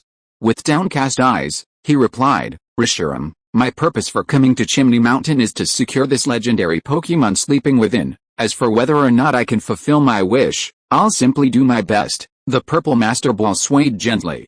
After a moment's silence, Reshiram spoke gravely to Lu Feng, "Since this is the reality you've chosen, I will naturally do my best to help you achieve it. The truth lies at the end of hope." With these words, Reshiram suddenly fell silent, composing himself for the potential battle. Lu Feng took a deep breath, glanced at Chimney Mountain with a flickering look, then hung the Master Ball back around his neck and set it aside securely. From the shadows behind Lu Feng, Machado quietly emerged. His orange-red eyes gazed nervously at Chimney Mountain, his expression grave. Although his strength still lay a long way from reaching high legend, that didn't stop Machado from spotting the hidden threat within Chimney Mountain. He initially considered dissuading Lu Feng, but after hearing his conversation with Reshiram, he sighed and abandoned his plan. He began to adjust his posture, fearing a high legend battle might soon erupt. A few minutes later, Lu Feng reached the cable car, purchased a round-trip ticket, and took the cable car directly to the summit. Perhaps due to the weather, Chimney Mountain was devoid of tourists. Even the staff at the ticket office were pitifully few, with only 1 or 2 remaining. After another 10 minutes, the cable car, powered by electricity, gradually reached the summit of Chimney Mountain, following the cableway connecting the mountain summit to the foot of the mountain. With a clanking sound, the cable car Lu Feng was riding in wobbled slightly before finally coming to a stop on the mountain top. Seeing it had come to a complete stop, Lu Feng quickly left the station and reached the summit of Chimney Mountain. He surveyed the entire mountain from above, taking in its entirety. Perhaps due to Groudon's dormant state, its power subtly influencing Chimney Mountain, the mountain's color, unlike the rest of the rock, was a vibrant red. Furthermore, the wind direction in Chimney Mountain diverged from the general wind direction of the Hoenn region, blowing northward rather than southwest. This resulted in Akiba town being permanently enveloped in volcanic ash. Lu Feng reached the center of the mountain top, a ledge extending from the cliff. He peered down at the gently sloping lava below, feeling the rising, scorching heat. Sweat dripped down his forehead. "It's incredibly hot," he murmured softly, frowning as he gazed down at the scene below. "I just don't know where Groudon is hiding in the mountains." While he knew full well that Groudon was dormant within Chimney Mountain, he didn't know its exact location. After all, Chimney Mountain was too vast to be explored by one person.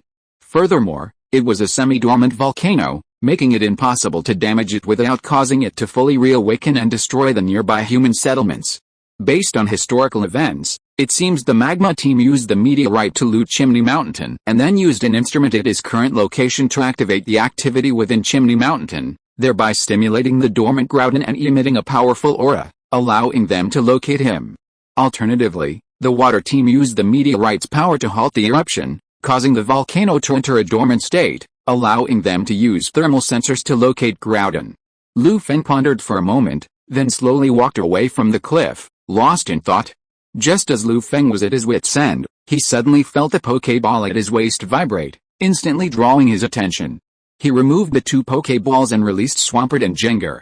Seeing the Greek letter Omega and Greek letter Sigma symbols appear on their bodies, he couldn't help but express surprise. Suddenly, Swampert and Jengar seemed to have discovered something and began running down the mountain, their faces filled with anxiety.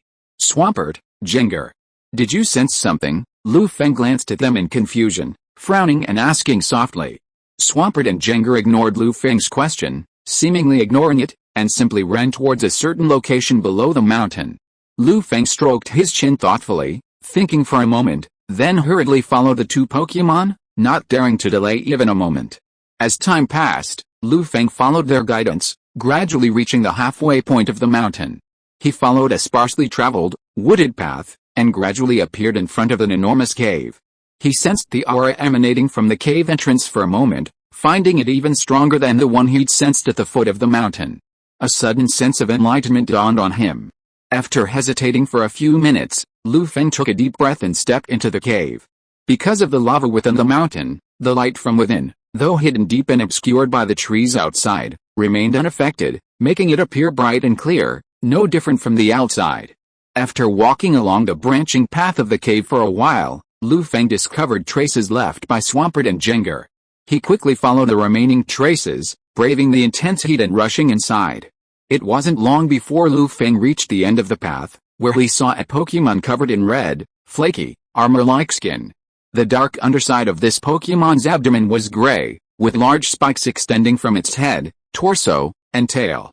4 sharp white claws sprouted from each hand, and 3 sharp claws extended from each foot. Black markings covered its body. It was none other than the high legend of the Hoenn region. The ancient Pokémon that created the continent, Groudon. Although Groudon was still asleep, the overwhelming pressure emanating from it made Lu Feng feel suffocated, nearly unable to breathe. If Reshiram hadn't intervened, blocking Groudon's terrifying aura, Lu Feng would have been dead. He gasped for air, sweat dripping down his face, as if he had survived a catastrophe, a hint of fear in his expression. Lu Feng forced himself to approach Groudon, carefully observing the ferocious beast before him, his face becoming extremely solemn. And then, something unexpected happened. The Greek letter Omega on Swampert's body grew clearer, and the purplish orb within Jengar suddenly emerged, emanating an indescribable aura and shimmering with brilliant light. Groudon, as if sensing something, suddenly opened his tightly closed eyes, waking from his slumber. His large, bewildered gaze fixed on Lu Feng. Huh? Holy shit. Who is this guy? How did he show up in my house? Cyrillic letter deck, and the power of these two Pokémon? Why do they look so familiar to me? Groudon. Lu Feng, Cyrillic letter deck. Oh. If you are listening to this novel on a channel other than Fanfic World, it means it was downloaded and re-uploaded without effort. We warmly invite you to visit our channel, Fanfic World. There you will find the original version of this story and many other novels of various genres. We look forward to seeing you dive into a world of incredible novels. Chapter 297 Lu Feng, isn't this a coincidence? Instantly, Lu Feng and Groudon stared at each other, the atmosphere suddenly becoming eerie. A moment's silence passed. Groudon scratched his head, straining to recall. His confused eyes suddenly cleared, and he stared at Lu Feng with a stern expression, growling at him. He seemed to be questioning Lu Feng's true identity. He sensed an extremely powerful aura from Lu Feng. While still a bit far from his own, he was certain that it was that of a high legend. Therefore, he didn't immediately attack Lu Feng. After all, Groudon only became extremely violent when battling Kyogre for natural energy or when controlled by the Vermilion Orb. Otherwise, the Hoenn twins remained quite calm. Hadn't you seen Groudon let Ash and Pikachu ride on him, or had Kyogre been caught by Suzuka using a fishing rod? Therefore, seeing Groudon's current calmness, Lu Feng couldn't help but breathe a sigh of relief. But Groudon's state didn't last long. Turning to spot Swampert and Jengar, his eyes suddenly widened, and his aura grew increasingly ferocious. Groudon had realized that these two Pokémon possessed not only his own power but also the aura of Kyogre, the stinking fish. This caused Groudon, who had just awakened, to feel his grumpiness resurface. Roar, he let out an angry growl, and the black lines in the cracks of his skin suddenly flickered, gradually emitting an orange-yellow glow. This was a sign that Groudon was gathering strength and preparing to unleash his skills. Suddenly, the previously clear sky became incredibly scorching. The sun suddenly radiated even more powerful energy, intensifying the already scorching weather and raising the temperature to unimaginable heights. Seeing this, Lu Feng clearly understood that this must be the activation of the sunlight ability, causing the already scorching Chimney Mountain to enter a state of continuous temperature rise. He couldn't help but wipe the sweat dripping down his face, waving at Groudon and shouting, "Groud! Wait a moment, please calm down, I am the rainbow hero of the Ho-Oh, the guardian of the World Tree Dream, and the true hero of the White Dragon Risharam. I've come to Chimney Mountain to tell you that there's an evil organization out there trying to capture you and find the Vermilion Orb to control you. I'm not your enemy. Please remain calm." He spoke loudly, using the power of the Wave Guide and the power of Viridian to calm Groudon. Perhaps it was the name of the World Tree Dream, or perhaps it was the power of Viridian, but the furious Groudon began to calm down. Looking at the various dazzling symbols emerging from Lu Feng's body, Groudon's expression became dazed. Groudon? Is this human so powerful? He stared directly at Lu Feng, radiating a powerful pressure. He roared, but paused. Seeing Groudon slowly regain his composure, Lu Feng breathed a sigh of relief. But before long, a voice suddenly echoed within him. "Human. You just said someone wants to use the Vermilion Orb to control me." Hearing this deep voice, Lu Feng instinctively looked up, his gaze meeting Groudon's again. He pondered silently for a moment, then explained with a twinkle in his eyes, "Grow, this is what's going on." Meanwhile, the commotion Groudon caused at Chimney Mountain upon awakening had been detected by the Hoenn Weather Research Institute and broadcast to the entire continent. Local residents and tourists were advised to avoid Chimney Mountain in the near future to avoid sunburn from the sudden change in intense solar radiation. Upon accidentally learning of this news, the members of Team Magma immediately reported this crucial information to the Red Flame Pine. Lord Qiansong, according to the information received by the members below, just at noon, the weather near Chimney Mountain changed abnormally, and the temperature rose extremely in a short period of time, the Hokage said respectfully. "We suspect this is related to the ancient Pokémon Groudon." Upon hearing this, Qiansong's expression suddenly froze. He quickly turned around, tightly grasped the Hokage's shoulders with both hands, and asked anxiously, "Are you sure this is related to the ancient Pokémon Groudon?" The Hokage felt a slight pain on his shoulder. He endured the pain in his body and replied with a slightly trembling face, "Lord Qiansong, based on the murals we found earlier, after unremitting efforts to analyze the information contained in them, We found that after Groudon appears, the weather around its location will change drastically. Moreover, apart from the powerful Groudon, I really can't think of any other Pokemon that can single-handedly affect the weather in an area. Chi Yansong listened to the Hokage's explanation calmly, nodded gently, and looked at the mural hanging on the wall with a fiery gaze. He said with an ecstatic expression, "If that's the case, Hokage, quickly gather a small team of elite members and follow me to Chimney Mountain." "Yes, Master Chi Flame. I'll make arrangements right away," the Hokage quickly replied, a hint of anticipation in his voice. Watching the Hokage's retreating figure, Chi Flame murmured in a low voice, Waterwood. This time, Team Magma was the first to find Groudon.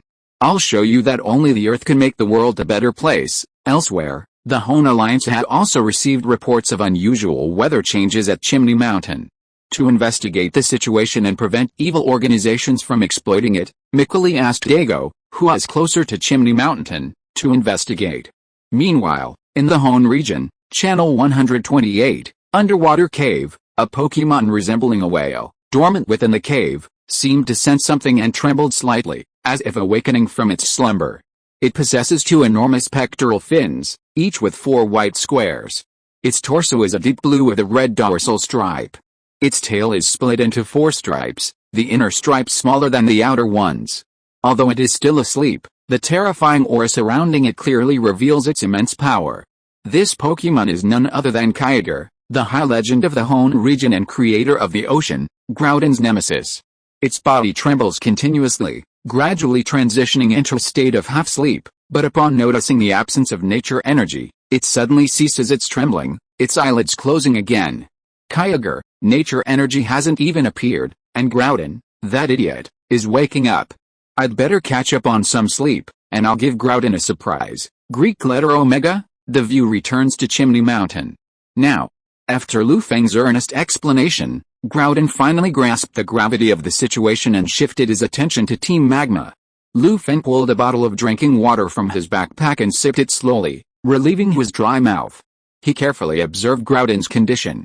"So, a group of bad guys in red clothes, armed with your human-made machines, will use my vermilion orb to control me?" Groudon asked gravely after a pause, gathering his thoughts. "That's right. That's exactly what's going on. As the Rainbow Hero, the guardian of the World Tree, and the true White Hero, I couldn't stand it any longer, so I ran to Chimney Mountain to tell you the whole story." Lu Feng nodded quickly, shifting all the blame onto Team Magma. This was indeed what Team Magma was planning, and Lu hadn't lied, merely concealing his motives. He then turned Groudon's gun on Team Magma. Groudon glanced at Lu Feng suspiciously, feeling something was amiss, but unable to detect it, he suppressed his suspicions. Just as he was about to speak, he detected a group of men in red sneaking up on Chimney Hill, seemingly investigating something. He instantly understood they were the Magma team Lu Feng had mentioned. At that moment, Groudon's suspicions vanished, his gaze sharpening.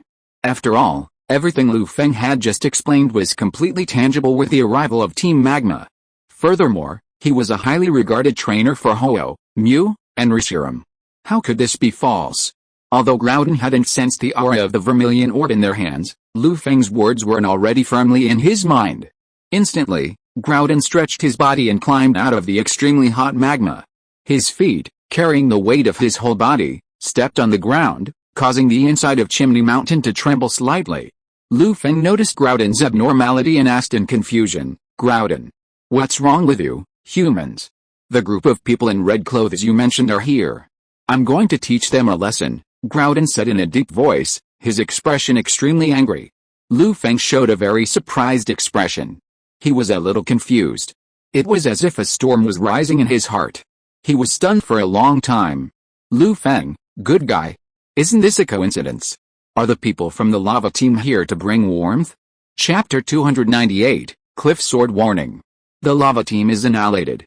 In the Hoenn region, Chimney Mountain, Akaji Song, accompanied by the elite members of Team Magma, hurriedly arrived and immediately seized control of Chimney Mountain, assigning them to guard all entrances and exits. He gazed at Chimney Mountain with anticipation, suppressing the rising turmoil within him as he awaited the test results. Not far away, Hokage and Bonfire, along with the members of Team Magma, began surveying the summit of Chimney Mountain using specialized equipment. Seeing the results displayed on the equipment, their breathing quickened, their faces filled with excitement as they hurried towards Akaji-song's position. Bonfire, Hokage, what's going on? Akaji-song's eyes flashed with anticipation at the sight of the two excited men. He held his breath and asked solemnly. Master Akaji-song, the equipment indicates that the energy fluctuations that recently appeared in the area near Chimney Mountain are very similar to the power of Pokémon. And judging by the high intensity of the energy being emitted, Hokage and Bonfire took a deep breath, their faces flushed. We have reason to suspect that this is the power emitted by Groudon. Upon hearing this, Qiansong couldn't help but be shocked. A smile appeared on the corner of his mouth and he laughed loudly, ha ha ha. After a moment, after Scarlet Pine calmed down his excited heart and expression, he said to the two in a trembling voice, since it has been confirmed that Groudon is in Chimney Mountain, let's find him and let us see his full power. Living things rely on land to live and grow. It is the cradle of all life. This is also the reason why our magma team is expanding the continent, for the long-term survival and development of mankind and Pokémon. Everyone, please find Groudon from this mountain and try our best to realize our grand plan. Bonfire and Naruto listened to Scarlet Pine's passionate speech, and the enthusiasm in their hearts was ignited. They answered loudly, yes, Lord Scarlet Pine, we will definitely work hard for the future of mankind and Pokémon. Scarlet Pine nodded with satisfaction. Just when he was about to say something else, he suddenly felt a violent vibration under his feet. The entire Chimney Mountain seemed to have experienced a large-scale earthquake. Boom! A rock crashed to the ground, followed by a resounding crash. Suddenly, somewhere in the center of Chimney Mountain, an immense figure appeared. From a distance, it looked roughly taller than a floor. Qiansong and the others were startled by the sudden incident and instinctively looked in the direction of the movement. They immediately spotted Groudon emerging from within Chimney Mountain. Their faces lit up with ecstasy. This is Groudon, the ancient Pokémon. Our magma team has been dreaming of this, Qiansong said excitedly. Just as he was about to approach Groudon, he saw a figure appearing on Groudon's body, and his words faltered. The rest of the magma team had been overjoyed at Qiansong's words, but upon spotting the figure on Groudon's body, they were like chickens being strangled, speechless. At that moment, the magma team fell into deathly silence. All of them fell silent, frozen in place. It wasn't until Groudon, with its heavy steps, approached their position, causing the ground to shake, that they reacted with shock. I'm not seeing things, a member of Team Magma exclaimed in disbelief. Pointing at the approaching Groudon not far away and shaking his companion. There seems to be a person sitting on Groudon. His companion stared blankly at the scene, his eyes vacant. He nodded mechanically, his expression hazy, and replied, I saw it too. Qiansong, Bonfire, and the others' expressions darkened. The faith they had held within them seemed to crumble, as if under immense pressure. Lord Qiansong, Bonfire and the Hokage hesitated, unsure what to say. Qiansong shook his head, gritted his teeth, and stumbled towards Groudon's position. Meanwhile, Feng sat upright on Groudon, feeling the fiery heat beneath him, a look of helplessness on his face. He had never imagined that Groudon would actually let him sit on it and lead him towards Team Magma. Feng, is this a secret? Greek letter Omega? Not long after, Feng and Groudon reached the top of Chimney Mountain and confronted Team Magma. Gazing at the strangely expressionless Team Magma members, Groudon couldn't help but roar, radiating a powerful pressure against them. HMPH. You humans actually want to control me. This is unforgivable, Groudon exclaimed angrily. What kind of Pokémon is this if it can't fly? The creator of the Hoenn continent, a super ancient Pokémon ranked among the highest in the high legendary realm. If this group succeeded, wouldn't this Pokémon be laughed to death by that stinking fish, Kyogre? If Feng knew what Groudon was thinking at this moment, he would surely reassure him, don't worry about that. Kyogre's fate will be the same as yours. Don't laugh at the younger brother, you big brother. Hearing Groudon's roar, Qiansong suppressed his fear, looked him in the face, and loudly argued, Grotto. The continent is supposed to be the cradle of all life. Could it be that I could use your power to turn the entire world into dry land? Groudon fell silent for a moment, a look of deep interest on his face, but then he thought of the other high-level legendary Pokémon in this world. If he truly turned the entire world into dry land, then he wouldn't just be faced with Kyogre, that stinking fish, but with every legendary Pokémon in the world. Otherwise, Groudon wouldn't have fought Kyogre only for natural energy in the Hoenn region. Didn't he know that other regions lack natural energy? At this thought, Groudon hung his head and growled. Feng noticed Groudon's expression, fearing he might be swayed by Qiansong's sweet talk. But when he saw that Groudon hadn't changed much, he couldn't help but breathe a sigh of relief. He looked at Qiansong with a hint of sneer and said, "Tisk. Blaze Pine, stop trying to incite Groudon. This world is more complex than you think. Your arrogant ideals will never come true, unless this is a parallel world where you're the protagonist," Feng silently added. Blaze Pine looked at Feng with a hint of humiliation, and raged, "Why can't you understand my ideals? Is there anything wrong with allowing humans and Pokémon to have a larger living area? HMPH. I'll show you what happens if you stand in my way," he signaled with his eyes to the members of Team Magma, who released all their Pokémon to block Feng and Groudon, commanding their army to attack. Feng looked at Blaze Pine with pity, shook his head slightly, and said, "Blaze Pine. You've studied Groudon for so long, don't you know the power it possesses?" recalling the villains from various regions of the Pokémon world. Feng felt that Blaze Pine, Water Wutuang, and the Unova region's Quixote were the most unworthy of all. Villains in other regions were known to create a veneer of legitimacy, such as Sakuki's identity as Takawa gym leader, Cherry's identity as a wealthy Sinnoh businessman, Fratty's identity as a philanthropist, Lucamine's identity as chairman of the foundation, and Roz's identity as alliance president. Only the likes of Scarlet Flame Pine, Water Indus, and the Seven Sages of Quixote were the undisguised leaders of evil organizations. With this in mind, Feng whispered to Groudon, "Grow." Earthquake. Groudon, already suppressing his anger, heard the black markings on his body turn orange-yellow. Under the gaze of Team Magma, he unleashed his powerful ground-type attack, Earthquake. Instantly, Chimney Mountain shook violently, the ground trembling continuously. Shockwaves swept through numerous Pokémon, causing immense damage. Many weaker Pokémon, such as Garu and Charmeleon, screamed in pain, losing their ability to fight and falling into coma. Is this the power of a super ancient Pokémon? It's truly unbelievable. Seeing this, Qiansong's pupils constricted slightly, and his mouth dropped open unconsciously, as if stunned by Groudon's strength. But as he thought of his own ideal, Qiansong's desire to control Groudon grew even more urgent. Feng observed the change in Qiansong's expression, knowing he hadn't given up hope, and continued to command Groudon's attack. Groud, Cliff Sword. As Feng's voice fell, Groudon unleashed its power, causing the once flat ground to crack. Massive, sharp boulders erupted from the cracks, sending numerous already severely injured Pokémon flying. Cliff Sword. Under the terrifying power of Cliff Sword, all of Team Magma's Pokémon were rendered incapable of combat. Whether gym-level Pokémon, elite-level Pokémon, or even those at the semi-champion level, no one could withstand the attack. Seeing the members of Team Magma being annihilated by Groudon's power, Qiansong stood there in a daze, somewhat at a loss. Hiss, Feng gasped as he looked at the numerous Pokémon lying on the ground in a row. Fortunately, he managed to trick Groudon in time, allowing Team Magma to divert Groudon's attention, otherwise Feng would have been the first to bear this terrifying attack. Thank goodness, Feng wiped the cold sweat from his face with trembling fingers, and released his Eevee and Railu, letting them knock out all the members of Team Magma.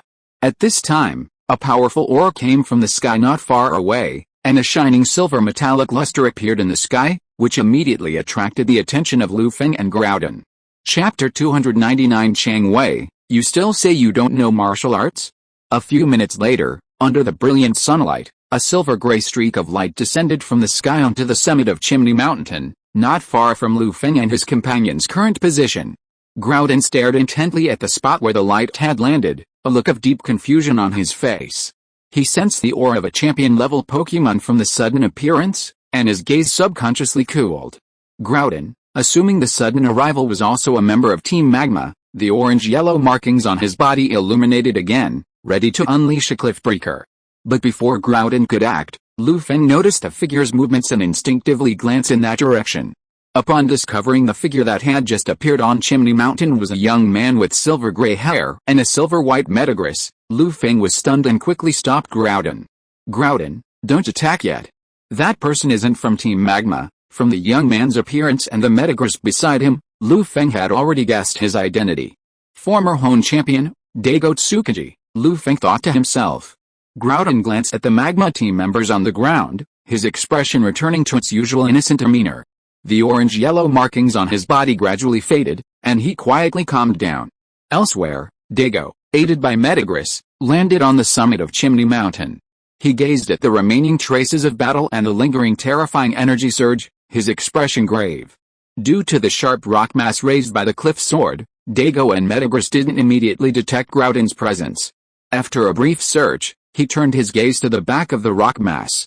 After a brief moment of reflection, Dago took a deep breath, turned his head to Metagross, and said firmly, "Metagross, let's follow the center of the energy surge and take a look." Conkin, Metagross hovered in midair, its four powerful arms waving wildly.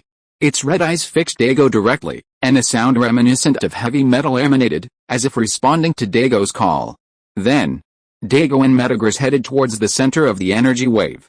Seeing the Pokémon lying on the ground, all incapacitated, and the unconscious members of Team Magma, they murmured in shock, "What on earth has happened here? Why are all the members of Team Magma lying in this place, and what Pokémon is emitting that terrifying energy wave?" Then, Conkin, Metagross's voice echoed from afar, its tone tinged with a rare sense of fear that instantly caught Dago's attention. He nervously called out, "Metagross, did you discover something?" He immediately ran towards Metagross. As he reached it, he caught sight of a red figure before him, and inevitably lost in thought, blurting out the words. "The super ancient Pokémon, Grower, how could that be?" Metagross stared at Groudon before it with a solemn expression. Without a second thought, it leaped in front of Dago, securing the still shocked Dago behind it, and assumed a defensive posture. Instantly, the summit of Chimney Mountain fell into deathly silence, the sound of sweat dripping from cheeks to the ground audible.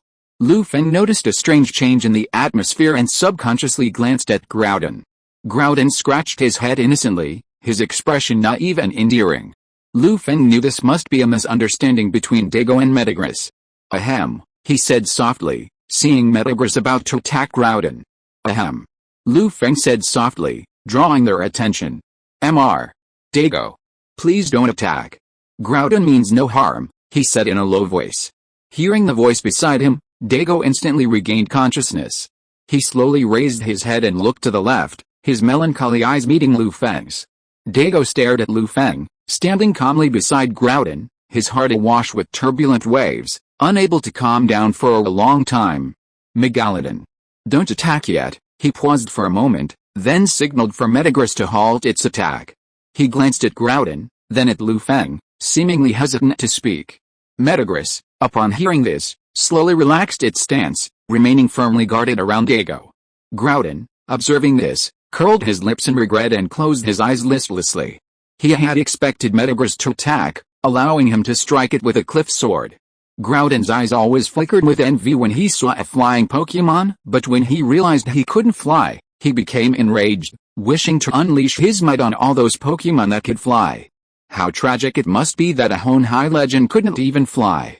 Every time he saw that water-based stinker soar into the sky, Groudon wanted to give it a taste of the power of the cliff sword. Groudon sighed helplessly, his expression filled with sadness and desolation. Suddenly, Metagross, as if sensing a chill, subconsciously shuddered. A sense of panic welled up within him, but he didn't know what was happening, so he suppressed the fear. Feng, gazing at Dago's expression from afar, seemed to understand his current thoughts. A faint smile crossed his face, and he began to explain. Dago, this is what happened here." Then, Feng briefly explained what had just happened to Dago. Through his simple explanation, Dago gradually understood everything, his frown slowly relaxing as he breathed a sigh of relief. "I see. Feng, I'm truly grateful for your help this time. We've thwarted Team Magma's plot." Dago glanced at Groudon from the corner of his eye, sensing its aura and feeling a wave of fear. If Groudon had truly fallen into Team Magma's hands, the consequences could be imagined. The Hoenn region would likely suffer a repeat of the same devastating disasters that occurred in history. Thinking of this, Dago expressed his sincere gratitude, his eyes filled with gratitude. Feng shook his head slightly, feeling a little embarrassed by Dago's actions. Then, Dago pulled a thick notebook from his pocket and handed it directly to Feng. Confused, Feng took it and casually flipped through the contents. Seeing the tips on raising steel-type Pokémon, his eyes lit up with shock. He stared at Dago in astonishment, becoming incredibly confused. Mr. Dago. This notebook of experience, Dago looked directly into Lu Feng's eyes with sparkling eyes, and said with a smile, "This is some of my experience in breeding steel-type Pokémon. I know you have bred a Railu, so just consider it as a thank you gift for helping Do and Company last time. Please be sure to accept it. As for your thwarting of Team Magma's plot and helping the Hoenn Alliance capture Team Magma's leadership, I will report this to the Alliance on your behalf. Please wait for further rewards." Lu Feng, upon hearing Dago's words, suddenly understood. He silently accepted Dago's notes and expressed his gratitude. He knew full well that, in this world, the most important thing was the inheritance of knowledge. And Dago's thank you gift was a truly generous one. Then, Dago turned his attention to Groudon. Seeing it so calmly unable to fly, he felt a wave of anxiety. Facing such an incredibly powerful ancient Pokémon, if not properly handled, would undoubtedly lead to serious consequences, potentially endangering the entire Hoenn region. Lu Feng, noticing the change in Dago's gaze, fell into silent contemplation. A moment later, he suddenly raised his head and said to Dago with a smile, "Mr. Dago. I need to take Groudon to find a new home. We'll stop here for now." Dago was surprised and confused when he heard what Lu Feng said. He looked at Lu Feng and asked, "Isn't Groudon your Pokémon?" Lu Feng shook his head, turned his head to glance at Groudon who was resting with his eyes closed, and replied with a smile, "Groudon is not my Pokémon. Because of Team Magma, he is temporarily following my command." Dago was suddenly confused. He originally thought that Groudon was Lu Feng's Pokémon, so if it caused some unrest, it would be easier to control. He didn't expect this to be the case. "In that case, I'll leave it to you." He sighed softly, his expression filled with helplessness. A pleading look flashed in his eyes as he looked solemnly at Lu Feng. Lu Feng nodded, then turned to Groudon and communicated with him using the power of Viridian. After obtaining Groudon's consent, Lu Feng took out a high-level ball and, under Dago's watchful eye, directly placed Groudon inside it. Although the high-level ball couldn't accommodate high-level legendaries, it could still serve as a temporary means of transportation as long as Groudon didn't break free. Lu Feng didn't really want to get Groudon away from Chimney Mountain this way, but after all, this ancient Pokémon was quite large and couldn't fly. If he didn't use this method, the headlines in the Hoenn region tomorrow would probably be shocking.